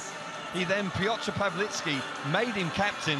They went to Manchester and won the World Cup. I mean, it was a massive decision, bearing in mind that Janowski was the captain of the Polish side, so he was the one that dropped Tomasz Golob as well. So he's a brave man, but he's a very successful one. Well, he's got an embarrassment of riches, really, when you look at the Polish helps. team. It does help, yeah. He has, and it'll be interesting to see what team he picks in July, because a reminder that we'll only see Poland once in the World Cup, and that is in the final. The host nation goes straight through to the final, and Poland are straight through to Leszno in July. It'd be interesting, as we say, to see what lineup that Marek Cieślak goes for on that occasion. Not going to be easy. Got to believe that Dudek will be part of that. I'll tell you what I've noticed as well, Cal. Jarek Hampel is scoring points in league racing. Yeah, I was just coming, you took the words out of my mouth, because Jarek Hampel, quite clearly now back to full fitness, scored lots of points in the Swedish league this week, and has been riding well in Poland as well. So that's a subtle reminder to the Marek Cieślak, and the rider, of course, a former world #2, a former World Cup winner on more than one occasion. So very handy rider to be lurking around with all that experience. Yeah, the air French repairs look as though they're about done and dusted. The sponsors' logos have been put back in place, and it looks like any time now the race director will make the call for a 2-minute time allowance, and hopefully we'll be back underway with the action very shortly indeed. Here we go. Riders coming out then, and what a lineup here with... oh, I've said it again, haven't I? I've said it again. Greg Hancock on a new bike there. It is a good lineup, Nigel, I do agree with you. But Greg's just done a practice start on a different bike. Hasn't been his night. He's had an exclusion and has found points generally quite difficult to come by. So the world champion has got to salvage something now. Every world championship point counts to the total. If he could win his last 2 rides, even if he doesn't then make the top 8 this evening, 7 points, well, it wouldn't be a disaster. Yeah, and Greg Hancock's eldest son showing signs of a passion for speedway riding. He loves it, doesn't he? Very much like his friend and colleague Billy Hamill, the 1996 world champion. His eldest son, very, very keen on speedway as well. As we build up to heat number 14. And Mati Zegar is the man off the outside here. He had that decision go against him and gave his reaction to us. At 14 it is. Yeah, Zegar's had a disappointing night, just 1 point from 3 outings. That exclusion last time really has poured salt in the wound for him. Here's the lineup. Yep, Hancock off the inside, just for 1 point to his name. Haven't said that very often. No. After 3 races in a Grand Prix. Jason Doyle off gate number 2 in blue. Bartosz Smarslik gate 3. And Mati Zegar, the Slovenian, going off the outside in yellow. Here we go with the 14th race of the night. And with Jason Doyle on 8, can he get 3 more points on the board to put him on to 11 points? He's not far off a semi-final spot as it is. Jason Doyle back to his best and really good to see. So heat number 14 Can Hancock get there from the inside gate? He's made a good start, Greg Hancock. Doyle is going to go wide now, up the inside. Here comes Bartosz Smarslik. Oh, what a move! And Hancock has to get off the gas. Doyle comes through as well. Doyle challenging hard on Smarslik. Hancock now battling to try and get past Doyle, but Doyle clamps him down. The lead here is with Bartosz Smarslik in white. Second place is Doyle. That'll put him on 10. That'll do him nicely. Smarslik will move on to 10, as things stand as well. And Hancock and Zagar destined to miss out on the semi-finals tonight. Well, Smarslik must have watched Ty Woffenden, because that's exactly where he's riding, high and wide. And the move on the opening lap from the Polish boy to get the better of Doyle was fantastic. Hancock's working really, really hard in third place. Doyle is now having to ride defensively round the inside because the world champion is all over the Australian. But the race is all about Smarslik, Nigel. What a ride from the Polish boy. Yeah, super ride from Bartosz Smarslik. Jason Doyle in second. Both those boys have moved into double figures now. They're heading through to the semi-finals. Smarslik punches the air with delight. It was a super move early on. Brilliant. And Mati Zagar just 1 point from 4 rides now for the Slovenian. Disappointment, huge disappointment for him, but such is the strength and power of this lineup in 2017. It really is. Very, very tough out there. Smarslik the winner, Doyle second, Hancock was third, and Zagar at the back. This is what it means now. 2 riders on 10 points, Bartosz Smarslik and Jason Doyle. 14 heats gone here, and you can put Smarslik, Doyle and Woffenden into the semi-finals. Well, Smarslik really turning on the style here, because Jason Doyle really does wind it on as he gets to the first corner. He makes that decision very early coming from gate 3, sneaks up the inside. Hancock there was caught in 2 minds and then gets beaten up down the back straight with riders going either side of him. Great move from Smarslik in the first corner to tuck to the inside, gets the better of the world champion, pushes him wide, and then Doyle pounces as well. It's so tough out there. Hancock having no time to react. Doyle was there. Doyle then pushes hard, but Smarslik on that high, wide line. Woffenden used it first. Smarslik used it then in heat number 14 to great effect. And he moves on to 10 points with gate 2 in his last ride to come. But the poles are going good tonight. You just knew when you first saw Smarslik ride he was going to be something special, didn't you? That wonderful display in Gorzhov in his first Grand Prix appearance, and just felt, didn't you, the first time you saw him? Absolutely, and he's dealing with the pressure. There's high pressure in Speedway here, high expectations on riders. And Bartosz Smarslik with his family around him, his father and brother in the pits, they do a great job. Antonio Lindback off the inside. Chris Holder goes off gate number 2, needs points. Freddie Lindgren goes off gate 3 in white, and Martin Vasilik is off the outside in yellow. Heat number 15 it is. Can Lindgren continue his stunning run of form? Lindback's worked hard for his points tonight. Just not been Chris Holder's night. Wrong place, wrong time. And what about Vasilik off the outside? Good start here from Lindback off the inside gate. Now Lindgren has gambled and gone so wide, and Holder now is going around their outside run, and now he's going to try the inside as well, Chris Holder. The lead here though is with Antonio Lindback. Can Holder come through? He can, and now Lindback's coming back for more on the inside. Holder now tries the outside run again and holds his line well. Second place Lindback, third is Vasilik, and Freddie Lindgren is at the back this time. Well, it just shows you how tough it is. Holder has struggled for points all night long. He's out in front, but Antonio Lindback is pushing hard in second place. Lindgren went so wide in the first corner, really has made it hard for himself to make an impact, but there's still time left. Vasilik under pressure from the Swede. Whoa, it's tight going into the last lap. Lindgren through to third place. Holder out in front. Vasilik hits the deck. Yep, he's gone down, but I'm sure the referee will wait for the red light until the checkered flag now, and the red light's on straight away. So that suggests very much that Vasilik, who doesn't look too happy. Not so sure that's wise, you know.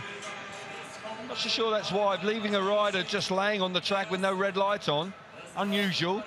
I understand what the referee's trying to do. He's trying to get the 4 laps completed, but and doesn't want to rerun, because they have to rerun them, or do they? I think they may have changed that now, but in truth, good to see Vasilik up. Phil Morris, the race director, having a word with him, but He was prone under the bike there with riders coming round after completing the race, but Holder suddenly finds something and wins the race. Good ride from Chris Holder. He needed that, the Australian. Antonio Lindback second, Freddie Lindgren third. As I suspected, the finishing order at the time of going over the checkered flag, and the red lights went on as a warning about a fallen rider there, and that meant that the result was as it was at the checkered flag, with no alterations, no exclusions. And it's a big 3 points for Chris Holder. Needed that big time, even though he won't make the semi-finals. Well, that's a good ride. Exactly, he's salvaging something from the evening. Antonio Lindback initially is out in front after a really good start from the inside.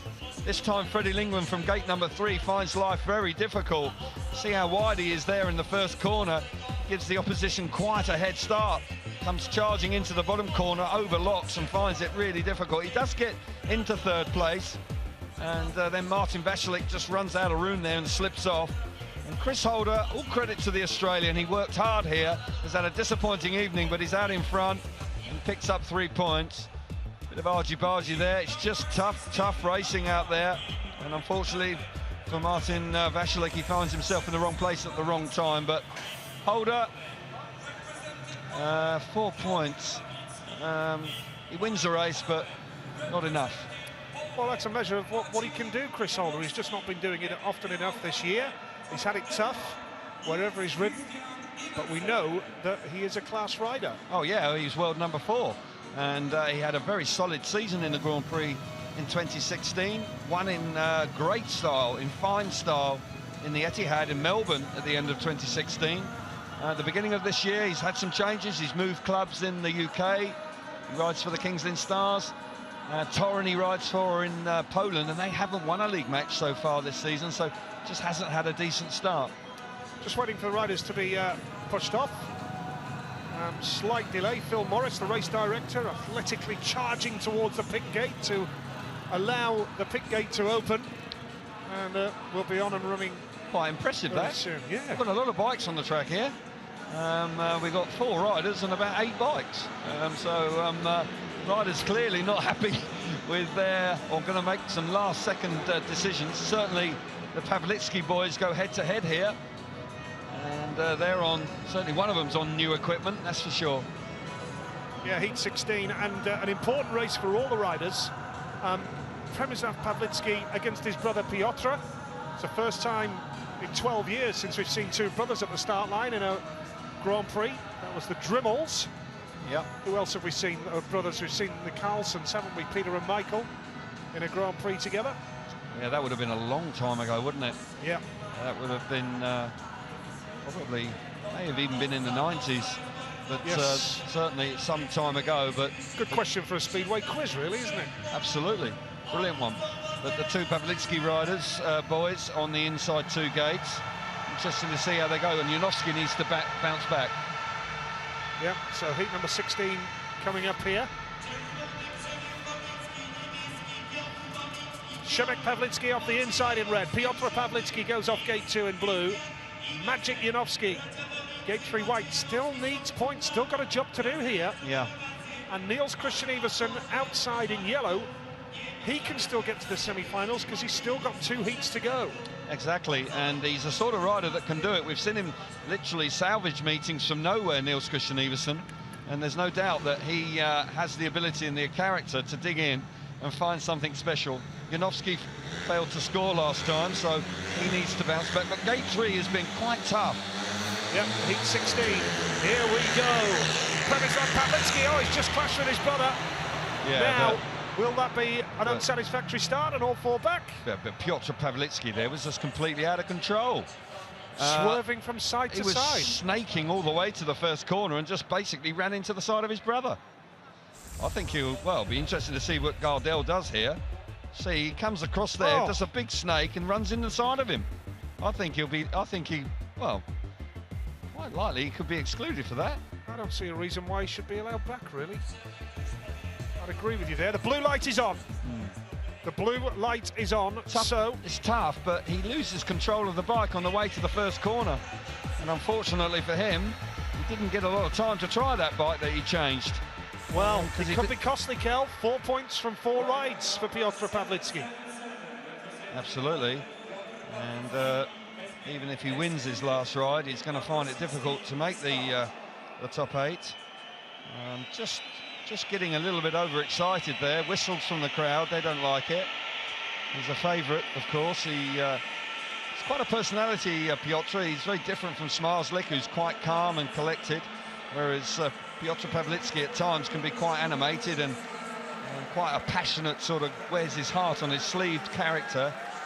But there was just unfortunate for him. He just got that big snake about 20 metres away from the tapes and just clouted the side of his brother. Yep, unlucky, but I think it's the right decision for what it's worth. Yeah, it is. In Slovenia, nobody really cares what I think. But it is the right decision. You're the expert, Kelv. That's the right call, and I think, you know, we highlighted that straight away. Of course, frustration, but you can see he's resigned to it. He's not jumping up and down saying it's the wrong call. I think he's resigned to the fact that it was pilot error. So, 3 riders only for the restart of heat number 16. Przemysław Pawlicki, Maciej Janowski and Niels Christian Iversen, who now has got one less opponent to worry about. Niels, the Dane, who will go off gate number 4, and a win would really give him a chance of a shot at the semi-finals. He's out again in heat 17 after the track grading. And when you talk about Niels Christian Iversen, he is a remarkable character, because last year he won Cardiff from nowhere. Absolutely nowhere. You know, you just came underneath the wire there, under the radar, and suddenly popped up in the final and stole the glory away. And Iversen from the outside with one less rider here must have an opportunity, a little bit more racing room as a consequence of that, with just 3 of them roaring in there. Does give you the opportunity maybe just to pick your way through if you haven't made the start. Gate 4 is difficult. It is quite a long way from there. You're going to need maybe a cut back, or to use that big slingshot that Woofenden and Zmarzlik was using just a few heats ago. 1 or 2 reruns in the last round of heats, which has just slowed the pace of the meeting down a little bit, but you know, that just shows you how hard these guys are trying. They're giving absolutely everything here tonight, and we have witnessed some terrific speedway. Janowski and Pawlicki, Przemysław Pawlicki, making their way to the start, and Iversen is also cruising down the back straight. Opportunities here. Yeah, points needed then for Iversen, and Janowski still, after that great ride in the opener, he's on 6 points. So, well, he went back to back, didn't he? He was unbeaten after 2, and then he just failed to score last time. So this is his 4th ride, and he needs to pick it up. In truth, he's been given a bonus here because he's guaranteed a point as long as he finishes the race. So with a race to go after that, still has a chance of the semis. He does indeed. So a big heat 16 coming up then. Second time of asking here in this magnificent stadium. The PGE Narodowy. Przemysław Pawlicki off the inside in red. No rider off 2. Maciej Janowski off gate 3 in white. And Niels Christian Iversen going off the outside in yellow. Lesser schedule for Iversen this year. He's not riding in the UK. Kings Lynn is his former club. And he's still based in the UK quite a bit, but the regulations as such prevented him from signing for a British club. So we'll see how he gets on here in heat number 16. Second time. Take tries. And who is going to get to that first turn? It's a good one from Janowski in white. He's going to go so wide now, down that back straight. Iversen has to get off the gas. Great ride from Maciej Janowski. Second place here is Pawlicki. Coming around the outside is Iversen, who's got the better of the wild card. That could be an important move for Iversen. But the lead here is with Maciej Janowski, and Iversen is going after him now. He is indeed. He's got his head down. He's trying really hard. Had to work hard to get the better of Pawlicki, but Janowski showing class out in front, bouncing back after a disappointing 3rd ride, looking like he could move now sweetly onto a 9 points. Started the meeting really on fire, then went out like a light last time. Lap to go. Janowski's in control. Iversen working hard, really hard in 2nd place. Yeah, it's looking like Maciej Janowski is going to do enough here. Yeah. On to 9 points with 1 race left. Great ride from Maciej Janowski. Much needed at this stage. Niels Christian Iversen moves on to 5, so really needs to win heat number 17 if he's going to have a shout of a semi-final spot. But perfectly timed win. Yeah, showed a lot of composure there. you know, with the restart. And there's no doubt that Janowski showed his real class, his real true colours coming through with a fine win. Yep. So, just to remind you of the results here. It's a win for Janowski, second place Iversen, third Przemysław Pawlicki. And now, after 4 rides each, Smarslik and Doyle lead the way on 10 points.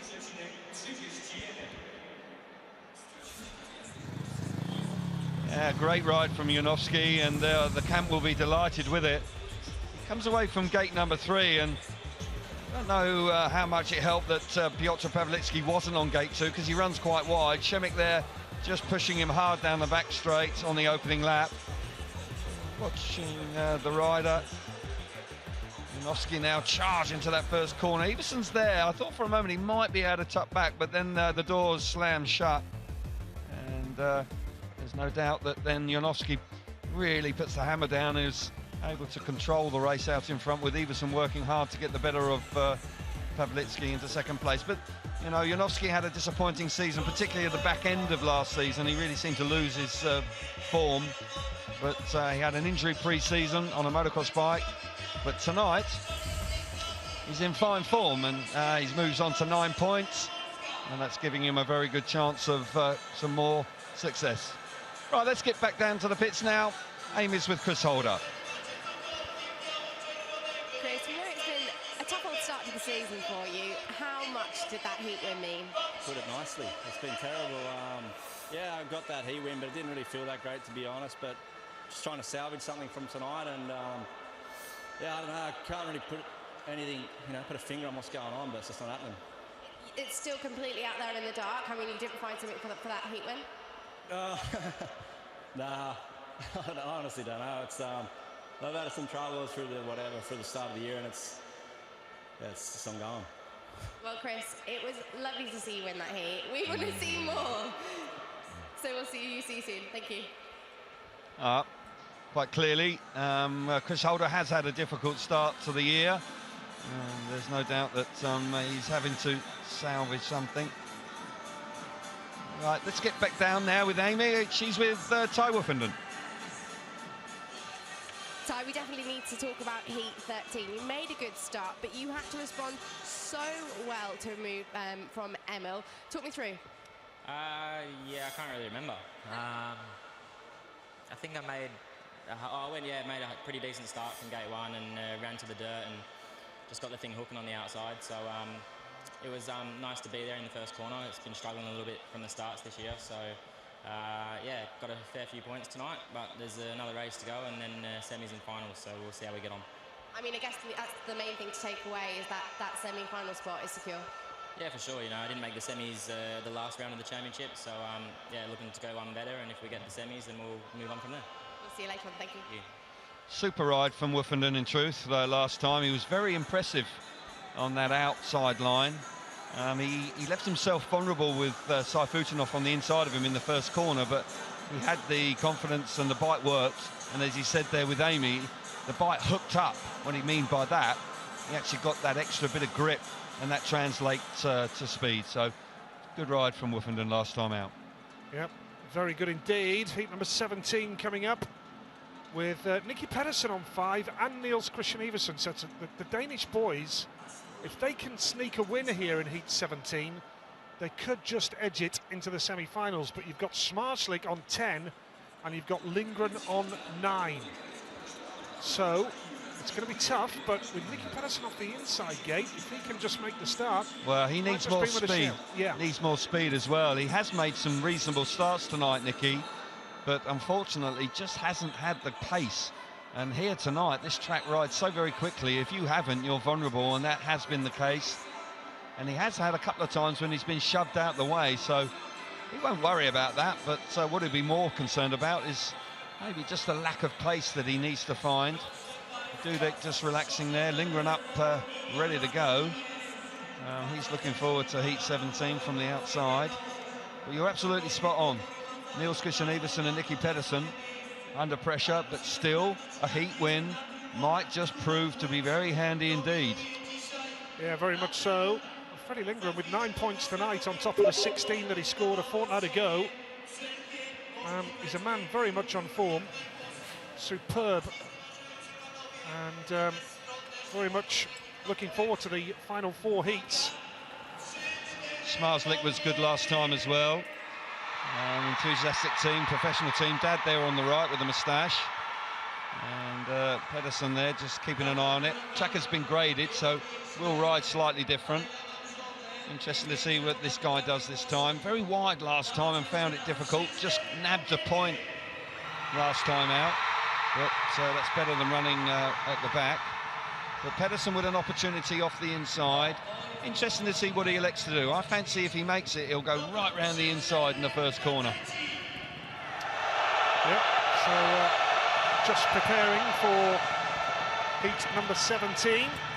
And just looking at the overall standings with Lindgren on 25 points now. Yeah. Vasilik, tonight, Martin Vasilik has got 6, so he's on 22. Patrick Dudek now is on 21. Jason Doyle is really back in the mix. I know it's very early days, of course, in the series, but his 10 points tonight has put Doyle on 22 points in the World Championship standings. So shaping up already. Absolutely. And already we're seeing how important it is to be consistent, because Smarslik had a poor round, and even though he's got 10 points to his name so far, still work to be done there. And we see so very often riders that win the World Championship, they limit their damage. Their bad nights have to be around 8 or 9 points. So plenty of work to be done and a long way to go. But here we go, heat number 17 coming up.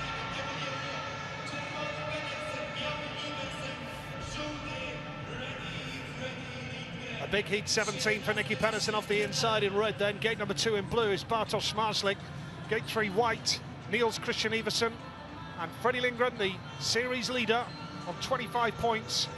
He's off gate number 4 in yellow. How he would dearly love to go through to the semi-finals in double figures. Freddie Lindgren. But Nicky Pedersen now really needs to make a good start. Yeah. If he's to have any chance of prolonging his evening. Same applies for Niels Christian Iversen coming out at gate number 3. He's on 5 points as well. A win here would give him half a chance. Smarslik, of course, is going to make it hard work. He's quick, really fast. Lindgren has been dynamite at times. He's been involved in probably a couple of the best rides of heats of the night, rather. Really has been strutting his stuff, particularly with Doyle early on. That was a fabulous race. Here we go then, heat number 17. Waiting for Chris de Gardel, the referee, to put his finger on the button. Here we go. And Nicky Pedersen hasn't got there. It's a great start from Smarslik. Superb from Bartosz Smarslik. Iversen now in white, coming and charging strong into turn 3. Freddie Lindgren holds the line. He's still very much in the mix, but Iversen is having a real go. Iversen's going to try the outside run once again here. Down that back straight, he's got lots of speed. He's going to try the inside. No. Oh! Smarslik closes the door. Slams the door shut. Iversen really desperate for that heat win. He knows exactly how important it is. He jumps to the inside. He gets himself to the front. Mistake from Smarslik there. Ran too wide. Allowed Iversen to hit the front. Here comes Freddie Lindgren in 3rd place. Pedersen's out the front. What a ride from Iversen. He never knows when he's beat that man. Oh, stunning move from Niels Christian Iversen in the white helmet colour. He's going to take the checkered flag. He's just passed Bartosz Smarslik in his home country. Yeah. Stunning ride from Niels Christian Iversen. Hats off to him. Moves him on to 8 points. He is working hard tonight. 2nd place Smarslik, Lindgren 3rd, and Nicky Pedersen trails in at the back.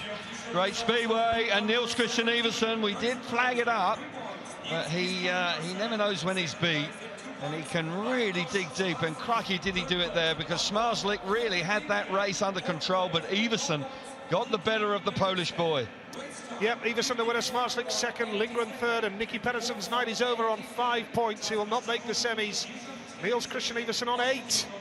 In with a chance, but still faces a nervous wait. Lindgren moves into double figures on 10 points. But what a ride from Niels Christian Iversen. Yeah, it was. Great start initially from Smarslik out of gate 2. He's there, clamps Nicky Pedersen down. Lindgren trying to go high and wide, but the door is firmly shut down the back straight on the opening lap.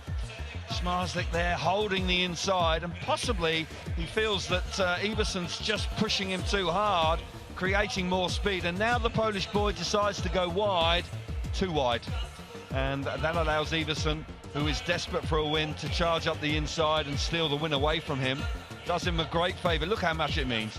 Quite clearly he knew the significance of that, and once again Iverson showing great mental strength there. That was all about it. Look at his draw. Gate 3, Gate 4, Gate 3. Far from ideal, but he's given himself half a chance. They're happy with that. Speed in the motorbike. Who knows? He could maybe go a little bit further. Yeah, no wonder he's smiling. It was a terrific ride. Great entertainment to watch as well. And we move on to heat number 18 with 2 world champions. 6 world championships between them off the middle 2 gates here. Przemysław Pawlicki off the inside in red. Greg Hancock, the reigning world champion, hasn't had the best of nights, that's an understatement. Ty Woffinden, gate 3 white, 9 points. And off the outside, Antonio Lindback. It's a big race for Lindback. I think he's worked really hard for his points tonight. He has, and at times he's looked really quick, but just hasn't had the roll of the dice. And he needs to come up with a really spectacular ride here in heat 18, and who knows, he's definitely got the speed. If he hits the front, he could well see himself through on 9 points. Woffenden's been, I just get the feeling Woffenden's working his way into this season. Not at his best yet, but 9 points to his name. It's a solid return from 4 heats. Yep, heat number 18 then, the 5th and final qualifying ride for all these boys. And it's very tight going into that first turn. Pawlicki has made a great start.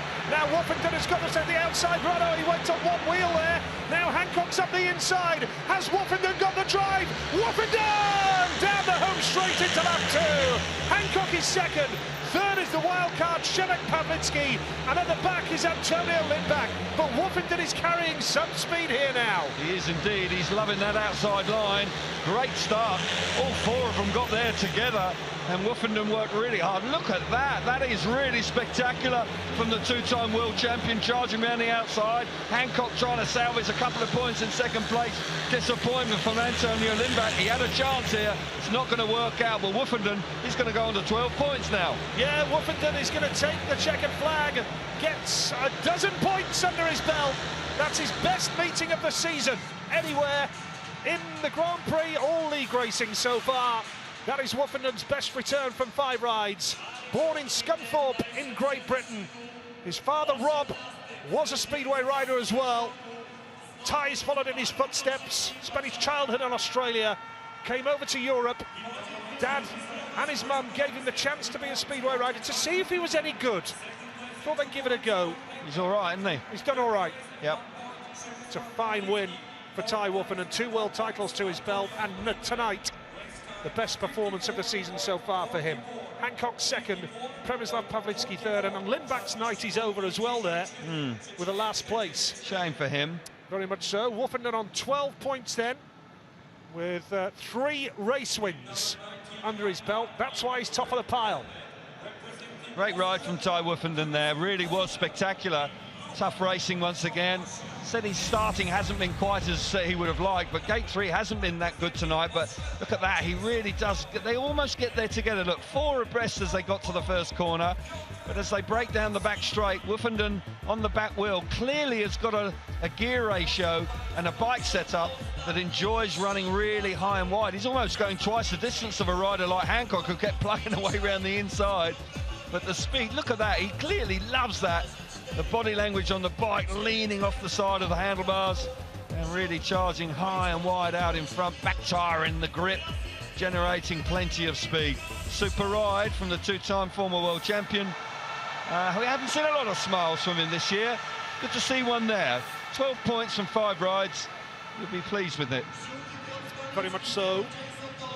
Ty Woffinden, who will have lots of British support at Cardiff on the 22nd of July. He will. Who will join him as the wild card from Great Britain. British final, by the way, is on June the 19th at Manchester's Bellevue. We'll find out that night, won't we? Should be a good night. Heat number 19 coming up here. Can Holder continue his winning form after a victory in his last ride? Jason Doyle on 10 points, riding brilliantly. have Saifutinov here, who needs points if he's to make the semi-final. Holder off the inside then. Gate 2 is Saifutinov on 6 points. Needs a win here. Jason Doyle, Gate 3, 10 points to his name. And Piotr Pawlicki is off the outside, only 4 points tonight for Pawlicki. This is Heat 19. Yeah, here we go. Saifutinov, Gate 2, needs a big start. And it's a great start from Jason Doyle in gate number 3. My goodness, that was a world-class start.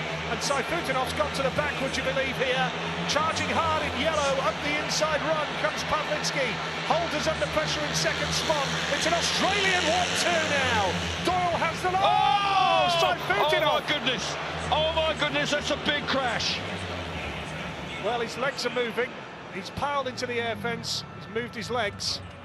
Yeah, but that's a but big, I'll tell you what, he lost control alarmingly there. And he couldn't get off the bike.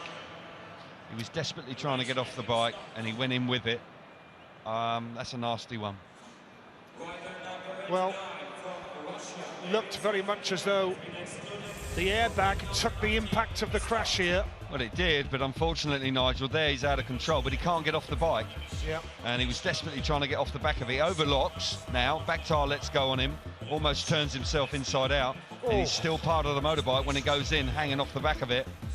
Fingers crossed for Saifutinov here. Absolutely right. An unfortunate incident. Oh, that I can tell you now, mate. Desperate to get off the bike. That is such a dreadful feeling. Nothing you can do, is there? No. Nope. Nothing you can do. You're a passenger. Yeah, Wolfenen's going over to take a look at him. Just for the record, as expected, Emil is disqualified from the restart. He's up on his feet. He's up on his feet. Brilliant. Absolutely brilliant to see. Wow. That is good news. I feared for him there. He went in so fast, and often when the rider's still around the bike can actually damage the rider quite severely. So he's had a bit of good fortune there. Hasn't done his point scores any good, but fortunately for him, he's up and about. Be a bit winded, won't he? Yep, he'll feel a bit second-hand in the morning, but right now he'll just be grateful that he's got up. And it's been a tough night for Emil. Needed a big start there. Popular character, another really nice guy. All riders concerned. The Polish boys are just checking on him. Wolfenden out there as well. But good to see him walking back. Yeah, very much so. Unfortunate for Saifutinov, he's excluded from the restart, so he's finished on 6 points tonight. Tough Grand Prix campaign.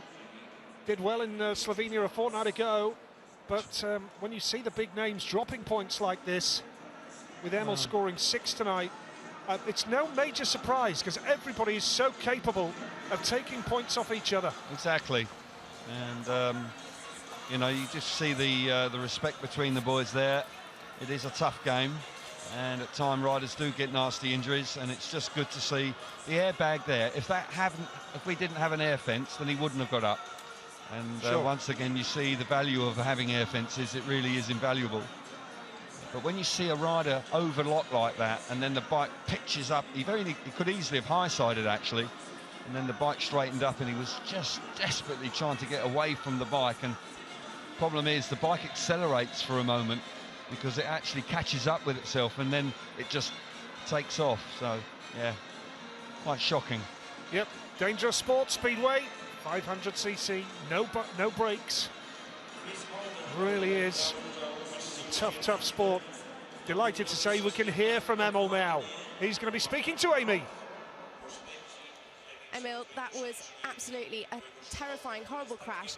So many people here, including the riders, really happy to see you walking away. Are you okay? Yes, thank you God, I'm okay. I don't know what's happened, and just turn the bike and lifting, and just I try to push him, but it's something, I going with the bike to the fence, so thanks God, everything okay.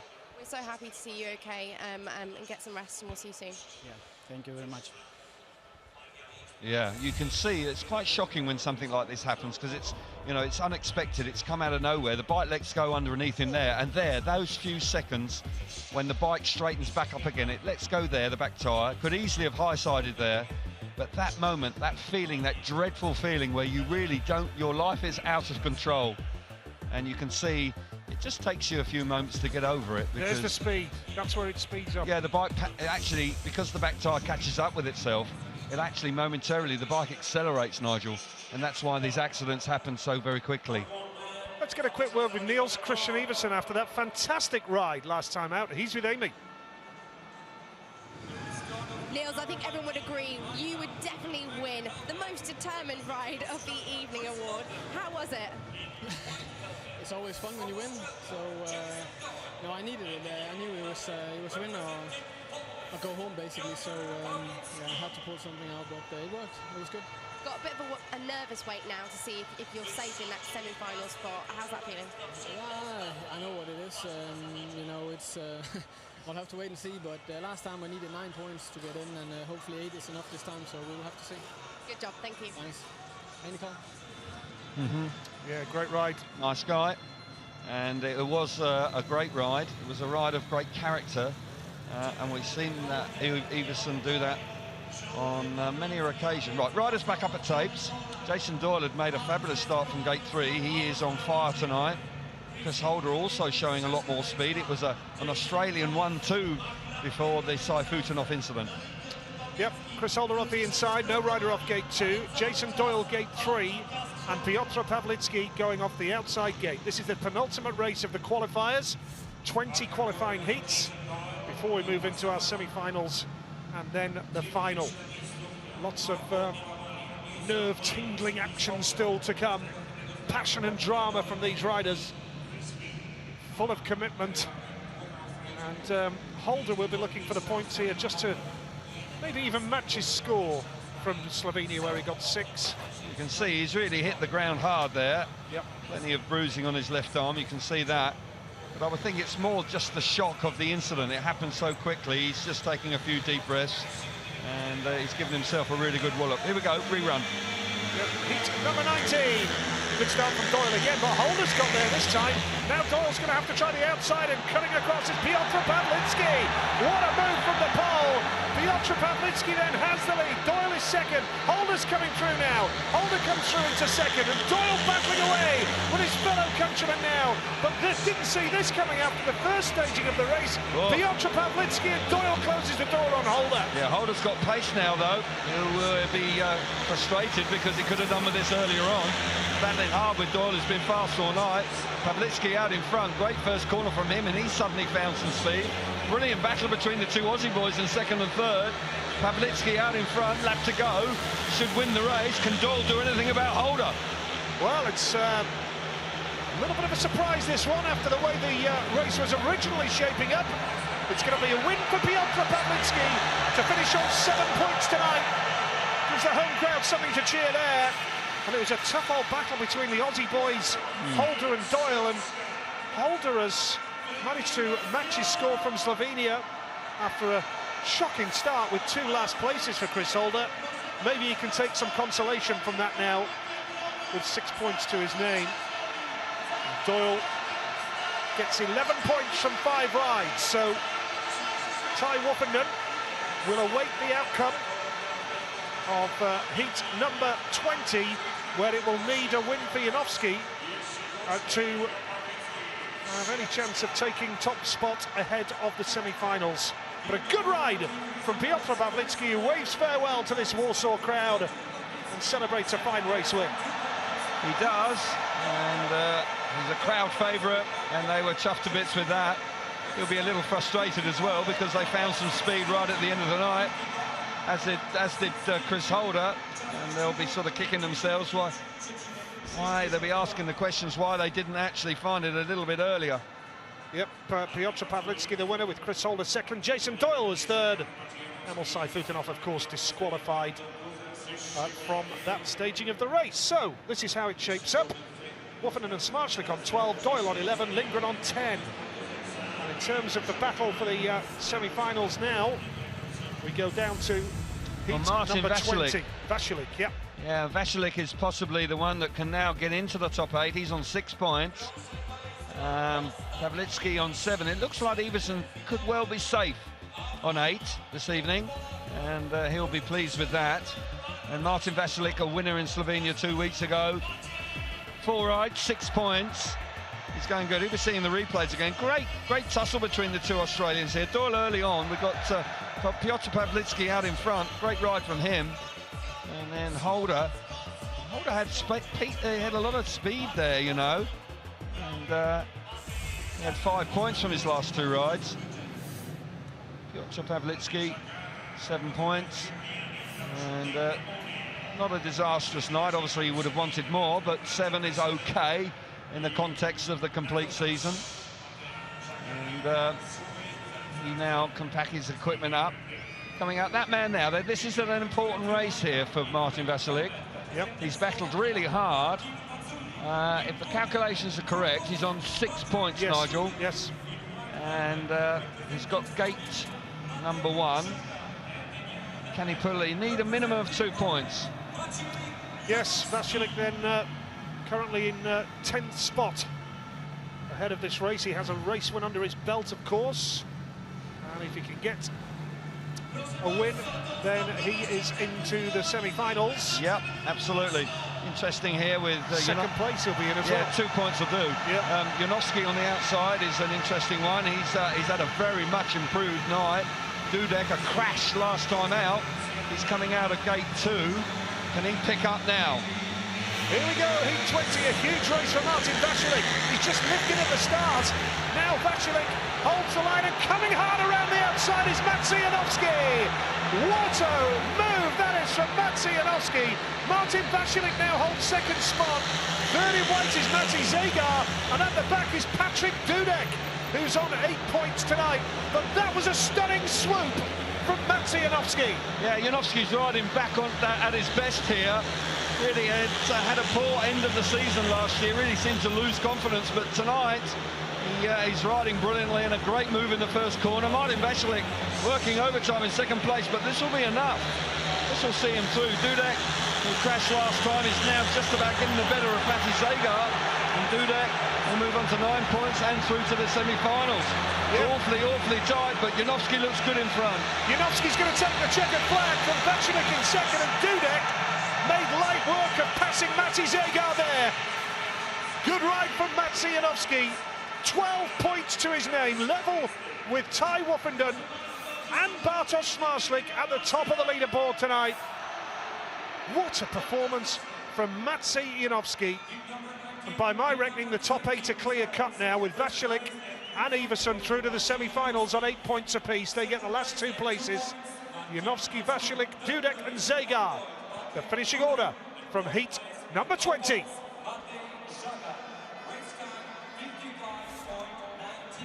Yeah, what a night so far for Maciejowski. He's riding supremely well. He's had four wins, and just one blip when it came out of gate 2. Seeing it again there. What a move that was in the first corner from the Polish man. Tapes up.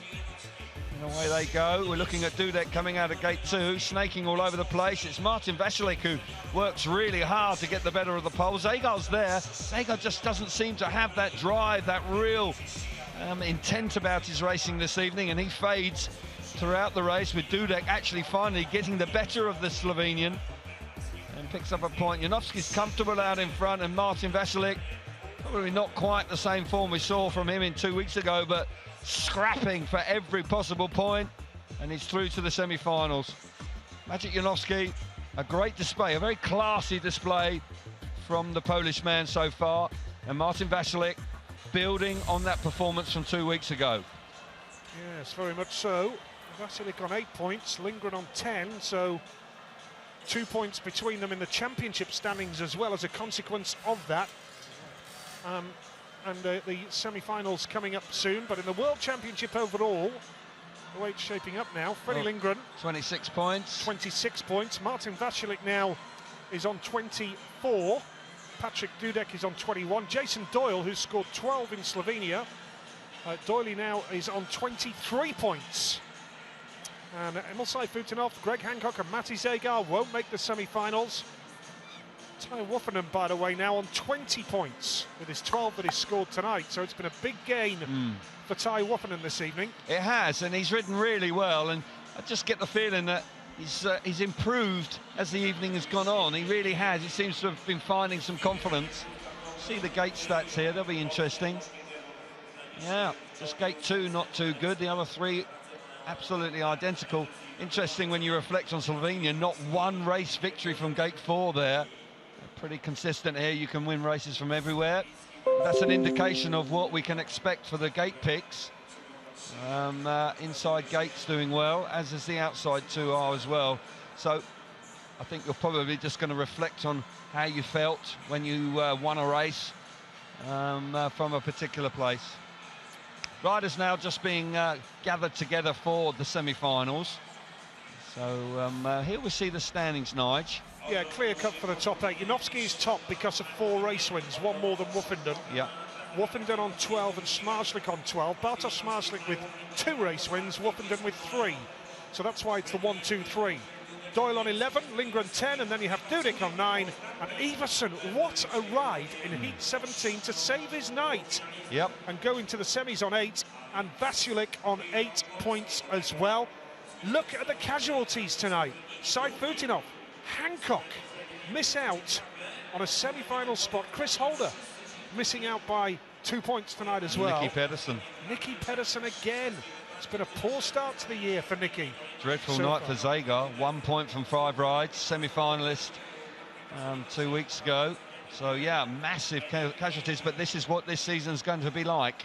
We're going to see, you know, proper world-class riders missing out on the top 8 and finding it very difficult. Such is the competitive nature of Grand Prix Speedway in 2017, that's for sure. Just a lull in the action, obviously, plenty of track preparation going on. And the boys will be being gathered by the boys in the pits to come forward to start making their choices for the semi-finals. Quite interesting to see which way it goes, actually. Not quite as clear-cut, I think, as last 2 weeks ago.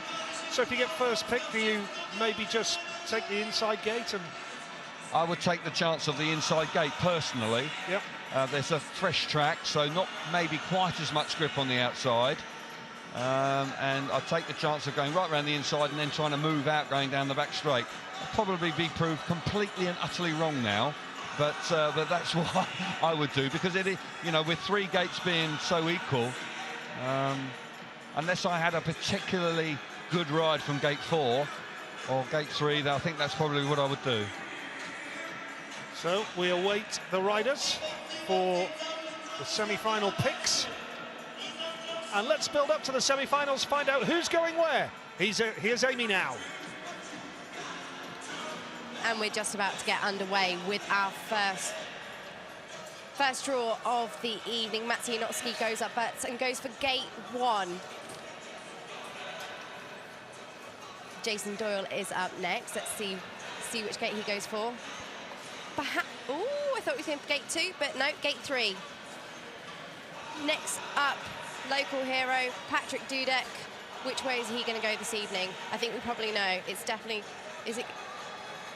So he goes for gate 2, blue. Quite a surprise for some, but maybe it will work well for him in his first semi-final. Niels Christian Iversen, very happy to find himself in the semi-final, and no surprise there, gate 4, yellow. We have semi-final 2 riders lining up now. Ty Wolfden will make the first pick.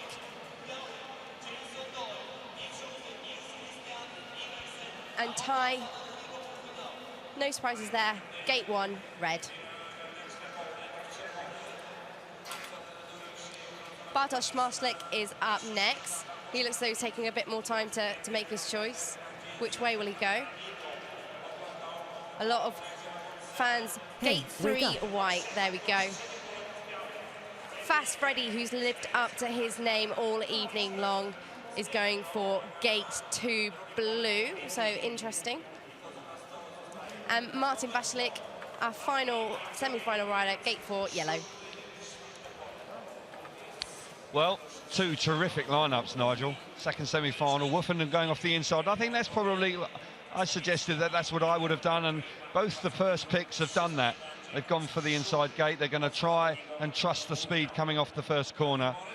Gate 4, they were a little reluctant, but Iversen's got gate 4 in semi-final number 1.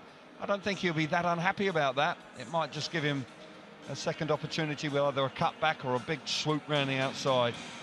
Mouth-watering semi-finals in prospect. And certainly we have some top quality to witness coming up very shortly. Janowski, what a night for him. Really is a massive bounce back in form for the pole. And he's delighted the home crowd with his exploits out there. Clinical tonight, Janowski. Once he's hit the front, he really has shown a clean pair of heels to the opposition. Jason Doyle just with his team man there alongside him, having a sneaky look at the track. It's been a good night, really good night. And how do you see it going, Cal? Because, you know, it's almost impossible to predict the outcome of these next three heats. I was asked at breakfast, who did I fancy? And I literally just plucked a name, Schmarslik. I just thought he would. Still in with a shout, though. He's still in with a shout. He's in the semi-finals. Woofenden, of course, Great Britain rider, showing complete bias. I'd like him to win, of course, but it is an extremely difficult series to predict.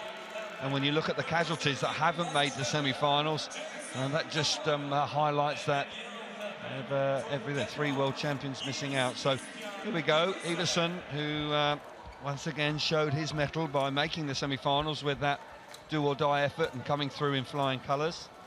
And don't rule him out again. You know, he's once he has a ride like that, he really does get very confident indeed, and it wouldn't be a surprise to see him make the final. Well, just looking at the overall standings in the World Championship right now, Freddie Lindgren is 26, Martin Vasilik 24, Jason Doyle 23, Patrick Dudek 22, Ty Woofenden 20. That's the top 4, 26, 24, 23, 22, and Ty Woofenden has gone up to 5th on 20. Then you have Schmarslik, Janowski and Saifutinov all on 18 points. Yeah, and both Woofenden and Janowski and Schmarslik have made significant progress this evening after disappointing opening rounds, and they've turned that around. Doyle is building on his final appearance in Slovenia, still certainly in with every opportunity of making another final here tonight. Genuine world-class rider now, Jason Doyle. Patrick Dudek also could be a spoiler here. Janowski chose gate 1. Will it prove to be the right one? Iversen on the outside didn't have a choice. It was Hobson's choice. He had that or nothing else. He's going to go from the outside. So yeah, great looking lineup. We've said that once or twice tonight, but there's no doubt that this evening's activities have been sensational. Semi-final number 1 coming up.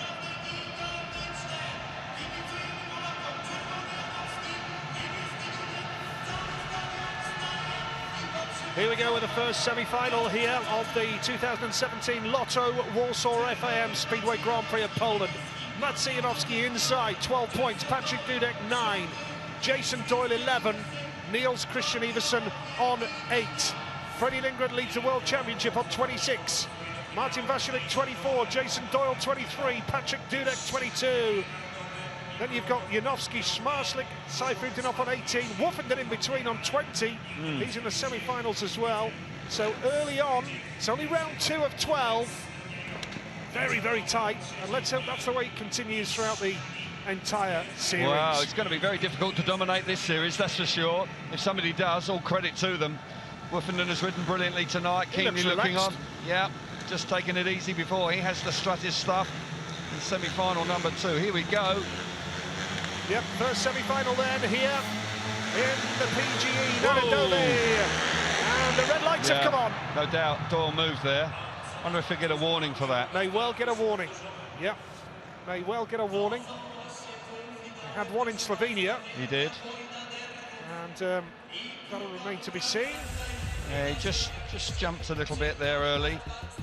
Clearly moved, lucky not to touch the tapes. I think he will get a warning for that. Yeah, so we'll find out when the riders come out. And in fact, I do believe I can see the warning sign going on to... Yeah, it's been prepared. Jason Doyle, yeah. So looks like Krista Gardell has put the warning on, and the 2-minute time allowance is on as well. Just actually reflecting on the starts tonight, in truth, they've been very disciplined on the start line tonight. Very little movement indeed. It's the first time we've had clear indication as we're getting to the business end of the night. Just the pressure coming on. Doyle just a touch impatient there. But in truth, Martin Vasilek had a warning, and he won the Grand Prix last time, so it doesn't have to be a hindrance. Yep, so Doyle, for a second successive GP, has a warning from the referee, Krista Gardell. Just to remind you about the regulation that once you have a warning, if you delay the start a second time, you will be excluded automatically, and that warning will apply if Doyle makes the final. Yeah. So if he makes the final, he will still be on that warning. So semi-final number 1, second time of asking. To be fair, it didn't prove to be too much of a problem for him in Slovenia. He made the final, and Martin Vasilek had a warning and won the meeting. So well, he shouldn't have had a warning, Vasilek, I recall. No, he didn't, but nonetheless he had it. He did, yeah. You know, so it stayed with him right through to the final, and then he made that wonderful start off the inside gate to win the meeting. Janowski's on the inside gate here. He chose it. He had the first pick. Will it prove to be the right one? Here we go, Mats Janowski off the inside. Patrick Dudek, gate 2. Doyle on that warning, gate number 3. And off the outside in yellow, Niels Christian Iversen. What a comeback from Iversen. Stunning ride in heat 17. Fabulous ride. Showed great character. Really dug deep there. Came through in flying colours. To get the better of Smarslik, that is no easy task, and he just steamed up the inside. What will he do from the outside? Dudek, blown a little hot and cold, just gone off the board a little bit in the last couple of rides.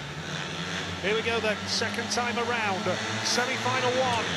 Gonna wait first time of asking this time, and Doyle has got there from gate number 3. Don't worry about a warning, he's made the start. Good spot for Iversen coming around the outside now. Niels Christian Iversen challenging Mats Janowski. Oh, very tight there, and Iversen has got to the back as Dudek's come through. Iversen still very much in the mix though here, but Jason Doyle of Australia kicking on into turns 3 and 4. Iversen had to come out of the throttle. He found himself blocked there. He's now swapped back to the inside. He gets the better of Dudek. They're all bunching up here. Dudek very wide, relegated to the back. Janowski in second place. Fabulous start from gate 3 from Jason Doyle. Just over a lap to go. Charges down the start and finish straight. Last lap. Janowski now to the inside. Janowski now pushing the Australian. Janowski momentarily in front, but Doyle responds. Great ride from Jason Doyle to close the door on Janowski. Janowski to the line, just about. Second spot for him ahead of Iversen. And Patrick Dudek's night is over. But Jason Doyle, my goodness, he was under serious pressure there. He held on, and that ride puts Jason Doyle joint top of the World Championship on 26 points, and he's through to the final. Yeah, I think that's what he'll be more concerned about now, because that was a terrific ride from Doyle. Had to work hard. Janowski coming on strong with Iversen also ready to pounce. Brilliant ride from the Australian. Doyle, Janowski, Iversen, Dudek. And this is what it means overall now. Janowski and Doyle locked level at 14 points apiece here in Warsaw. It does mean that Iversen and Dudek, their evening is over. Good semi-final here, good race.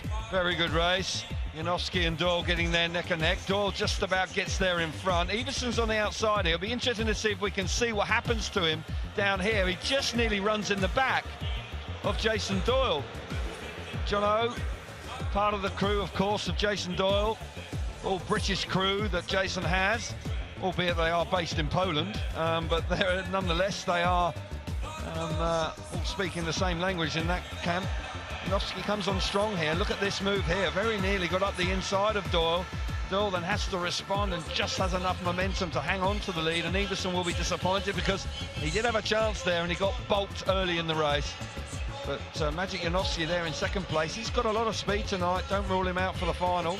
But the Poles are delighted because they've got a pole in the final alongside the Australian. Super stuff. Yeah, great stuff from Jason Doyle. Really worked hard again tonight, 3 race wins. Well, it's a real deal, isn't he, Doyle? Just a bit. He had really bad injuries. Torren crash last year was significant, and he has worked tirelessly to get back to full fitness, and he has recaptured the form that we saw last year from him when he won 4 Grand Prix. That's a lot of credit to him. Very much so. Here's the second semi-final then. Ty Woffenden, his best meeting of the season so far, is off the inside in red. Freddie Lindgren goes off gate number 2 in blue. Those two boys, former teammates at Wolverhampton. Lindgren still rides for the Wolves, who are at Leicester on Monday in the British League, the Premiership. Bartosz Marslik, gate 3 in white, 12 points to his name. And Martin Vasilik going off the outside in yellow, semi-final number 2. Yeah, here we go again. Woofenden on the inside, chose that. Will it prove to be the right one? Lindgren's been going well tonight. Vasilik on the outside has worked hard. What a start from Lindgren from gate 2. Lindgren and Woofenden. Oh, the red lights have come on. Maybe too good. Maybe it was. Didn't see too much wrong with it. Let's have a Neither look did I. again. You see, don't you, in this first one, Doyle had a nibble and you could see that, but there was nothing immediately obvious there. Oh, I agree with you. Let's have a look. This angle was difficult head on. You need to see the side view. Yeah. Or maybe that's why. Maybe that's why. The two boys clashing together, clashing coming into the first corner. Vasilik coming across there and giving... Oh, yeah, that could have been nasty, you know. Very nasty. Well, that's the moment the red lights came on, Kel. Well, that's the reason. It isn't because somebody's jumped. Probably won't be a warning for that. No, it's and the 2 minutes is on very quickly. Yeah, Smarslik there, but there could be some damage there to Vasilik's bike. Certainly, if the footrest went in the rear wheel, could have torn some spokes out. 2 minutes is, yes, it is running. You're dead right.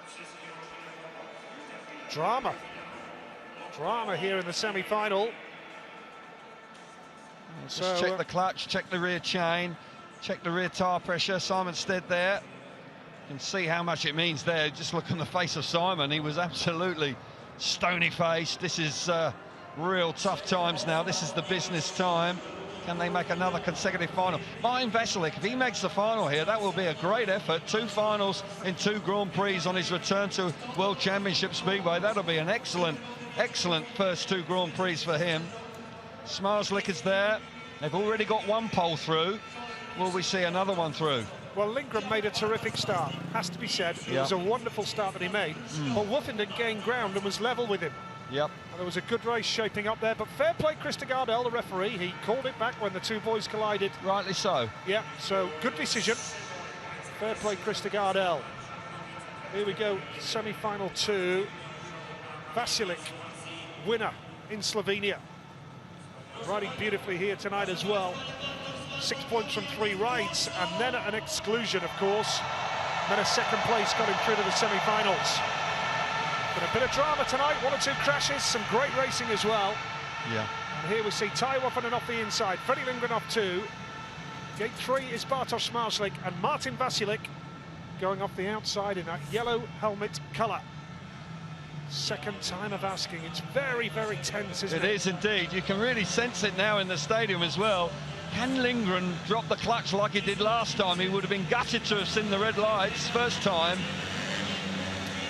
Here we go, semi-final 2. And it's another super start for Woofenden. But Lindgren is there. He's made the best start of all. Great start from Freddie Lindgren. He has the lead now. Lindgren is in danger of going to the back, but right now, Lindgren has the lead. Second place in yellow is Martin Vasilik. Woofenden is third in red under pressure here from Smarslik. Now Woofenden's gone wide and has gone to the back. Oh, they're all bunching up here. Oh, he's off. No, he's not. No, he's not. Oh, crikey, how did he stay on? Remarkable. Freddie Lindgren out in front. Fabulous ride from him. Woofenden back in 3rd place. Martin Vasilik has worked hard. Smarslik, a miracle man. He's still on the motorbike, but he's out the back. What a start from Freddie Lindgren. A lap to go, the Swede's through. He's got to be through from there. Lindgren and Vasilik are going to get through to a second successive semi-final. They qualified for the GP Series through the Challenge qualifier. And here they are now, Freddie Lindgren and Martin Vasilik into the final here in Warsaw. Wow. Woofenden misses out, Smarslik misses out. But what a ride that was, and fair play Freddie Lindgren. He made a stunning start first time, he made a brilliant start second time, and he's got his reward there. Well, what's happened to Freddie Lindgren? I've never seen him ride better. Absolutely fabulous composure on the start line. Superb victory for Freddie Lindgren. Yeah, Lindgren, Vasilik, Woofenden, the finishing order. And this now means that Janowski and Doyle 14. Lindgren into the final on 13. And Martin Vaculik goes through as well, yet again.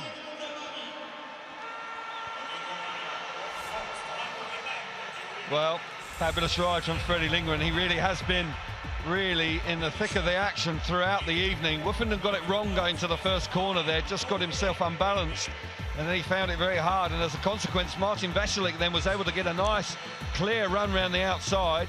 Smarslick, crikey, how on earth did he stay on? I was convinced he was coming down. He was straight there, actually rubbing, almost pushing the back of Martin Vaculik's bike, turning the bike inside out, and having to work very hard, and unfortunately for the Polish man, we'll see it again now, I think. Yeah, we will. This is it. Look at that, look at that. Crikey, he could so very easily have gone over the high side and had a dramatic crash, but he hangs on to it. But that man, what a night again. 16 points, second place in Slovenia, through into the final. Jonas Kilmakorpi alongside there with him. That team's working well, really well. Good to see Jonas still involved, a former world long track champion, a very accomplished speedway rider as well, and part of the Freddie Lindgren pit crew tonight. It's good to see, Kel. Yeah, he suffered a really bad injury in the winter well, he's announced his retirement from racing, so I know that he's been quite down about that, so I'm sure this evening he's really enjoying being in the camp with Freddie Lindgren, and they're having a great night, so that's an added bonus. But chuffed to see him there, back on the scene. What a ride that was from Lindgren. As you rightly said, Nigel, he deserves that because he had to do it twice. And when you look at the class of Woofenden, who chose the inside gate, he got the better of him. Gate 2 on the gate stats, in actual fact, had only had 2 wins going into the semi-finals, but Lindgren had the choice and he took gate 2, backed himself to do it, and came up trumps with an excellent ride. He's through, and Lindgren now is leading the World Championship and maintains that consistency that we've seen from him in all his racing so far, Grand Prix and league racing. He has been remarkably good so far this season.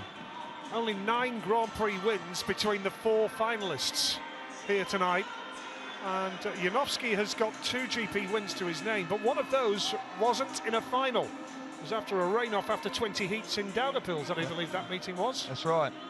So absolutely, it's an interesting one, but it's going to be a year where predicting who wins and who loses is going to be almost impossible. Martin Vaculik, 3 Grand Prix finals, 2 wins. Yeah, pretty decent record that. Wow. I remember Peter Kilderman, in actual fact, had a fabulous record in Grand Prix finals as well. Let's head down to the pits now, and Amy. Well, our riders are here ready to make their final gate picks of the evening. Jason Doyle is up first. Which way will he go? We went for gate 1 red. There we go, our final gate for Jason Doyle. Freddie Lindgren up. Will he go for gate 2 again? Well, it worked so well for him in that semi-final. I don't think we're surprised with that choice. Next up, Mats Janowski. And he goes for gate 4 yellow. So Martin Vaculik is left with no option other than gate 3. We're in for a very exciting final. Yeah, very much so. Doyle and Lindgren off the inside 2 gates. Yeah, well, Lindgren's backed himself again. Doyle's probably been one of the best starters all night long. But Lindgren, he's going to line up right alongside him. He's going to back himself to make it from gate 2. I may have gone from gate 3 there to give myself maybe, because Doyle is so good off the start tonight, but Lindgren, well, who am I to say? He rode brilliantly in his semi-final to cruise through to the semi-final. Janowski, of course, chose to go from the outside. Earlier on this evening, he did actually make a great move, and they don't actually regrade the track now.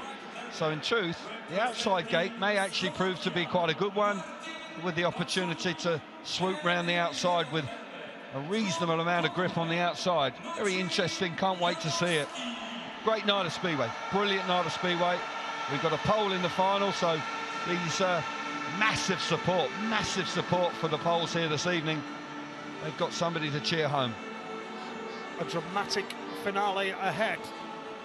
The grand final. If Freddie Lindgren wins this, he'll move on to 32 Grand Prix points, and he will be he will be a minimum of 4 points clear in the title race. I keep going on about the title race, but it is still very early days, and it's a dream start to the series for Lindgren, whatever happens in this final. Yeah, well, when you talk to riders at the beginning of the season, they all are desperate to get off to a good start. They don't want to be playing catch-up. See the standings here with Lindgren on 29. Doyle has made a great move tonight. Martin Vasilik, 2 consecutive finals. That's fantastic work from both those 2 riders coming through the challenge. And Patrick Dudek on 22 points in 4th place. A decent start. Both those 3 riders, all those 3 riders from the challenge. Yes, remarkable. And Woofenden, by the way, is on 21 now, and Janowski is on 20 by my count. There you go, 20 points. So Janowski can move into the top 4 with a result in this final. But as we say, very early stages. And these boys, they won't be far away as the series progresses. Emil, Greg, Piotr and Chris Holder, they won't be far away. Well, everybody's got the opportunity, you know, to move up the order. I think Nicky Pedersen has some head-scratching to do, hasn't got the speed. Certainly there's no lack of commitment from Nicky. You can see that in his riding. He's dropping the clutch at the right time. But something's just lacking there on to maintain positions. He seems to be vulnerable. But yeah, it's tight. And with 10 more rounds to go, of course, there's an awful lot of points to be raced for. We can focus now on this time. Nervous times.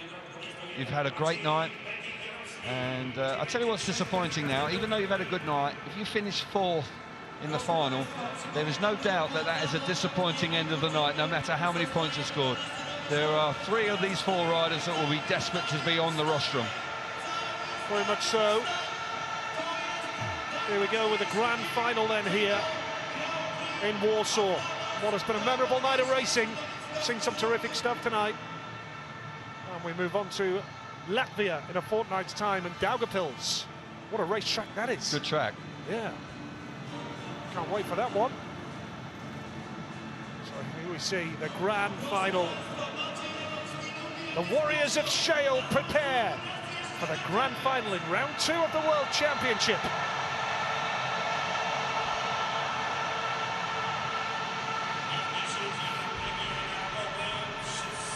Here we go for the final. Jason Doyle is off the inside gate. Can he make it count? Freddie Lindgren, the leader of the World Championship. We didn't think we'd be saying that after 2 rounds, did we? But what form he's in. Martin Vasilik, gate number 3 right now. And Mats Janowski off the outside. Lindgren leads the World Championship. Vasilik and Doyle are level on 26, 3 points behind Lindgren. This is only round 2, though, of 12 rounds. And it is shaping up quite beautifully to be quite some year. This is the final of the LOTTO Warsaw FIM Speedway Grand Prix of Poland, live from the PGE Narodowa. Jonas Kalamakorpi we just saw watching on there in Freddie Lindgren's pit camp tonight. Good to see him here. Well, can Lindgren do it again from gate 2? He took it, he had the choice of going wider, but he's lining up against Jason Doyle. He really is full of confidence, the Swede. But Jason Doyle, he could be very dangerous on the inside here. Here we go, Lindgren's done it again! What a ride that was, and now somebody's going to go down, no, they all stay on, and Doyle has the lead! Now Lindgren's going to come back for more! Jason Doyle goes wide, that allows Janowski through! Lindgren's coming through! Freddie Lindgren! Oh my goodness me! How did he manage that? Lindgren has only ever won 1 Grand Prix in his career, and he's still not done yet! Fantastic move from Freddie Lindgren. The cards fell right for him there. Doyle now coming under pressure. Certainly he's in 3rd place. Janowski on the inside. Neck and neck down the back straight. Lindgren slams the door shut. Can he hold it tight? Can he hold it tight? Yes, he can. Just a lap to go. Janowski then queuing out behind. Janowski now moves to the outside. It's slick out there. Not quite as grippy. Lindgren has only got 1 Grand Prix win in 97 appearances. Make that win number 2! It's fast! Freddie Lindgren, winner of the LOTTO Warsaw FIM Grand Prix of Poland. The Super Swede races to victory and pulls well clear in the title race after 2 rounds of the series. boy, how he had to do it the hard way. Wow, what a move on the opening lap. It looked like Doyle had really made it very hard work indeed. And then suddenly it all changed and the cards just fell perfect for him. He got back up the inside coming out of turn 4 on the opening lap. Got himself to the front. And what a night for Freddie Lindgren. Very close 2 weeks ago. Comes up with a stunning ride in the final. And Freddie Lindgren is the form rider in World Speedway right now. Lindgren the winner, Janowski second, Doyle third. They'll be dancing in the streets of Wolverhampton tonight after that victory from Freddie Lindgren. Moves on to 32 Grand Prix points. What a performance, and congratulations to him on only his second Grand Prix victory of a career which spans 98 Grand Prix meetings. And look at this, he looks out of it here. Well, Doyle was hard in the first corner. Doyle then runs wide. Janowski's there as well. But Lindgren made that decision very early here to turn to the inside. Quick thinking from the Swede there. Chops back to the inside. Powers himself to the front. Absolutely fabulous move. Martin Vasilek had to get out of the way, but that was the move that saw him through to the win. Absolutely terrific. Doyle then gets forced wide by Janowski, then has to take care of Vasilek again. Great speedway going on behind Lindgren. It all happened in the first couple of laps. Janowski then showed great speed, and he elected to go for the big blast round the outside, but it's Lindgren that hung on, just not quite there. Look at the emotion and passion there from Jonas Kilmacorpi. Absolutely delighted to see his charge through to a victory. What a night for Freddie Lindgren. He has never ridden better, never in his life. He's 31 years of age now, and suddenly he has found the key to victories. Brilliant, brilliant ride. Stunning. Where has this come from? Where on earth has this come from? Well, at the end of 2015, he was going to throw it all in. Yes. He was going to retire, yes. And it was only a change of equipment, and suddenly he has rejuvenated his career. Reaction from the winner, Freddie Lindgren, with Amy. Freddie Lindgren, you are the 2017 Lotto Warsaw Speedway Grand Prix of Ireland. It's your second ever Grand Prix win. How do you feel right now? Right now, I'm just pumped with adrenaline. It's so cool to ride in this stadium in front of all these people, perform like I did tonight. It's just awesome. That's what we live to do. This is what I like, and I've been training so hard in the winter.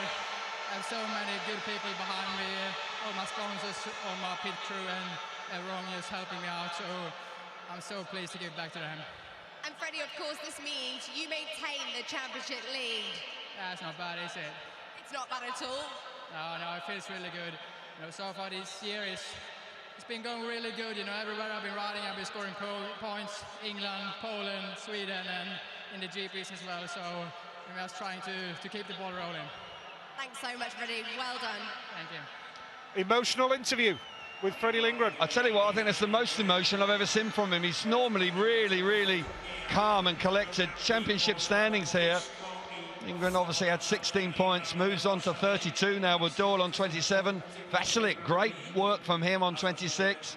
And Janowski, wow, that's a big turnaround in his form.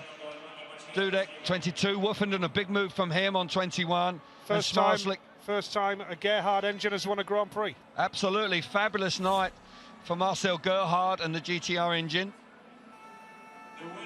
Yeah, so podium time here in Warsaw. And here comes Freddie Lindgren. The only other time he's won a Grand Prix was at the Ullevi Stadium in Gothenburg. Whoa. And here he is. And by my reckoning, by the time we go to Prague, it'll be his 100th Grand Prix. So it's 97 tonight, 98 in Latvia. It'll be Horsens when he gets the 100.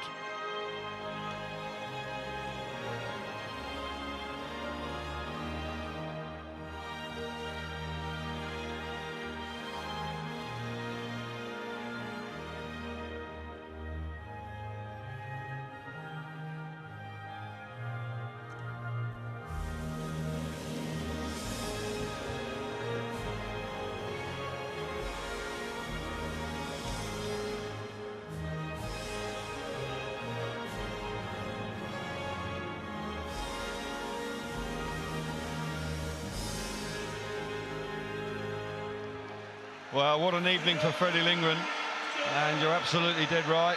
GTR engine wins its first Grand Prix. Marcel Gerhard here this evening, the manufacturer. He will be immensely proud about that.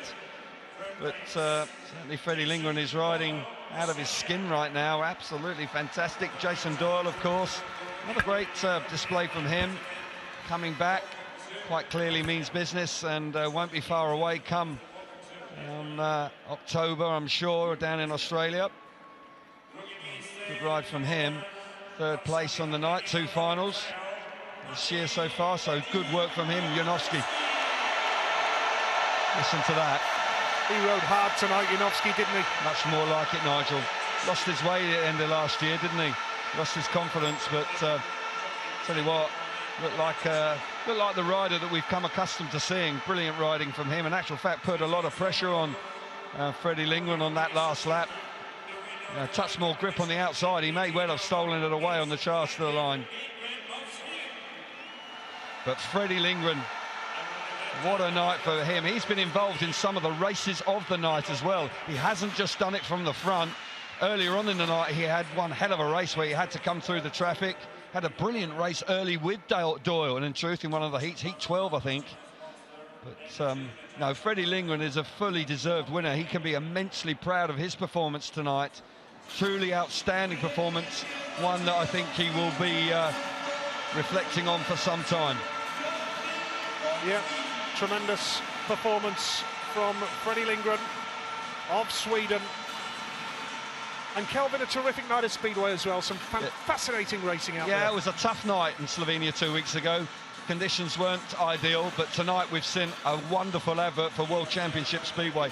Credit to the organisers, credit to the track curator, because they have given the riders a stage where they can really perform. Fantastic scenes on the rostrum, superb champagne moments, moments that will live long in the memory of these riders. But that has been an outstanding event. Very much so. And you know Freddie Lindgren pretty well. You've done some testing with him, spent some time with him. You know him well. Yeah, I was actually involved in the testing of the engines when he was thinking about retiring. And it's turned his fortunes around, and Freddie has really blossomed and rededicated himself to the sport. And he's now reaping the rewards of real hard training. And he now leads the World Championship, and he's won his second Grand Prix. Fantastic atmosphere in this stadium, Nigel. Real credit to the Poles to be able to bring it to the National Stadium. As I say, credit to everybody involved, because it really had a difficult start 2 years ago. It wasn't ideal, but the last two here, last year and this year, have been excellent. Yeah, very much so. Overall, just summing up the evening now, the track was superb, and we've seen some fantastic racing and a great atmosphere. Great atmosphere, and I think this is an indication of what we can expect with the strongest lineup in GP history. Kel, thanks for your company as ever. We'll see you in Latvia. Looking forward to that one in a couple of weeks' time, Kel. Another great racetrack. Should be another action-packed night of Speedway. Kelvin Tatum, as always, in the SGP commentary box tonight. We thank you for your time, Kelvin, and all your work tonight. And, well, we'll see you in Latvia in a fortnight's time. Freddie Lindgren celebrating a worthy winner here this evening.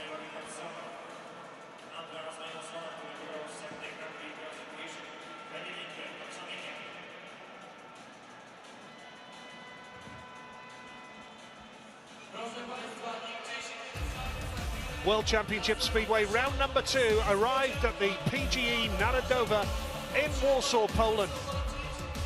Quite a stadium, quite a track, quite an atmosphere, and as expected, the action was fast and furious throughout. Some big names picking points off others. Jason Doyle continuing his fine form and his return from injury, riding quite superbly. Wasn't the best of nights for the reigning world champion Greg Hancock. Slipped off, suffered an exclusion, and didn't make it through to the semi-finals, which hasn't happened very often in recent times. Emil Seifutinov back in the Grand Prix series in the thick of the action once again, as you would expect. But the big guns were firing from the first round. The likes of Freddie Lindgren, Martin Vasilik really working hard. Nicky Pedersen came to grief. Matti Zagar not happy with his exclusion on that occasion. And Antonio Limbach taking out Pedersen wide. It's World Championship Speedway, and the boys were really putting it on the line. Ty Wofferden had his best meeting of the year so far. got into the semi-finals for the first time, although it is only round number 2. The Poles were riding superbly with the backing of their home fans. Awkward crashes here and there. Patrick Dudek, but he managed to just scrape through to the semi-finals. A patriotic home crowd backing their riders. Ty Woffenden found some great speed in his last 2 rides, but an awful crash for Emil Sayfutdinov ended his night. That said, he is okay, and that's the most important thing. The semi-finals were tense and very, very tight. Jason Doyle on a warning for delaying the start, but he still got through to the final without too many problems. A real battle with Maciej Janowski, who was back to his best. And in the second semi-final, Martin Vasilik battling away Freddie Lindgren, who of course was up there in Slovenia a fortnight earlier, through to the final. The final itself, Freddie Lindgren was the hero, only the second win of his Grand Prix career, and he leads the World Championship.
Ladies and gentlemen, that concludes the 2017 Lotto Warsaw FIM Speedway Grand Prix of Poland.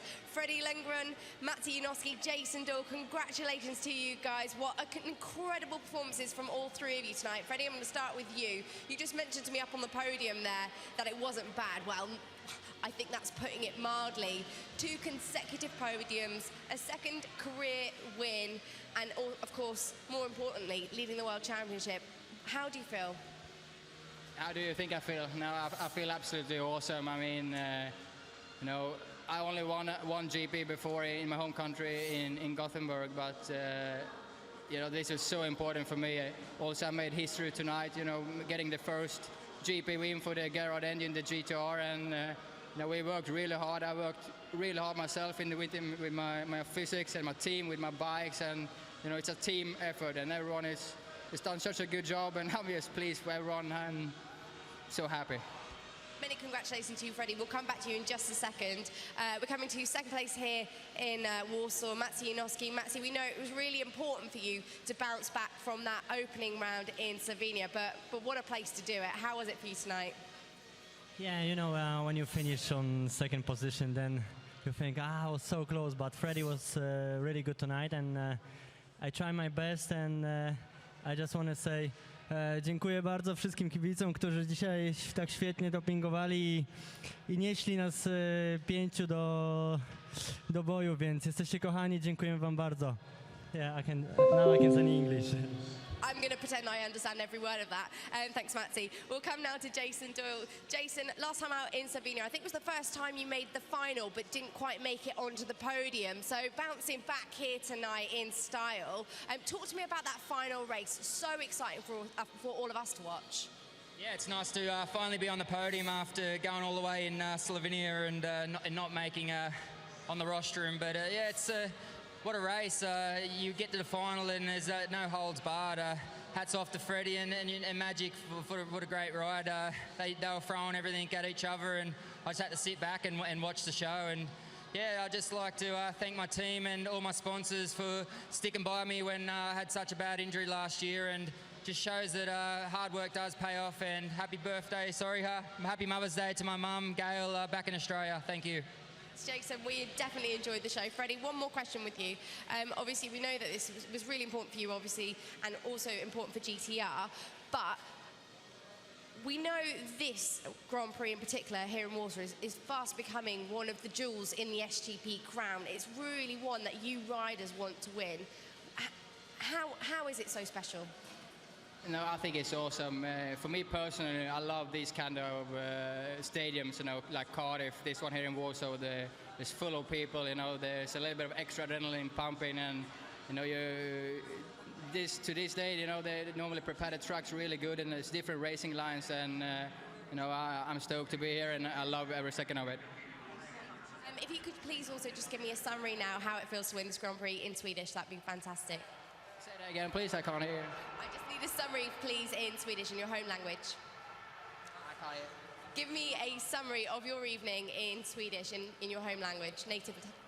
Okej, för alla hemma i Sverige som tittar så är jag otroligt glada för alla som stöttar mig. Speciellt mina sponsorer som är en stor del av allt det här, och ni fans som fortfarande tror på mig. Jag gör mitt bästa, jag kämpar hårt och jag ger aldrig upp. Tack. Thank you so much, Freddie. That concludes our press conference. We'll see you next time out in 2 weeks' time.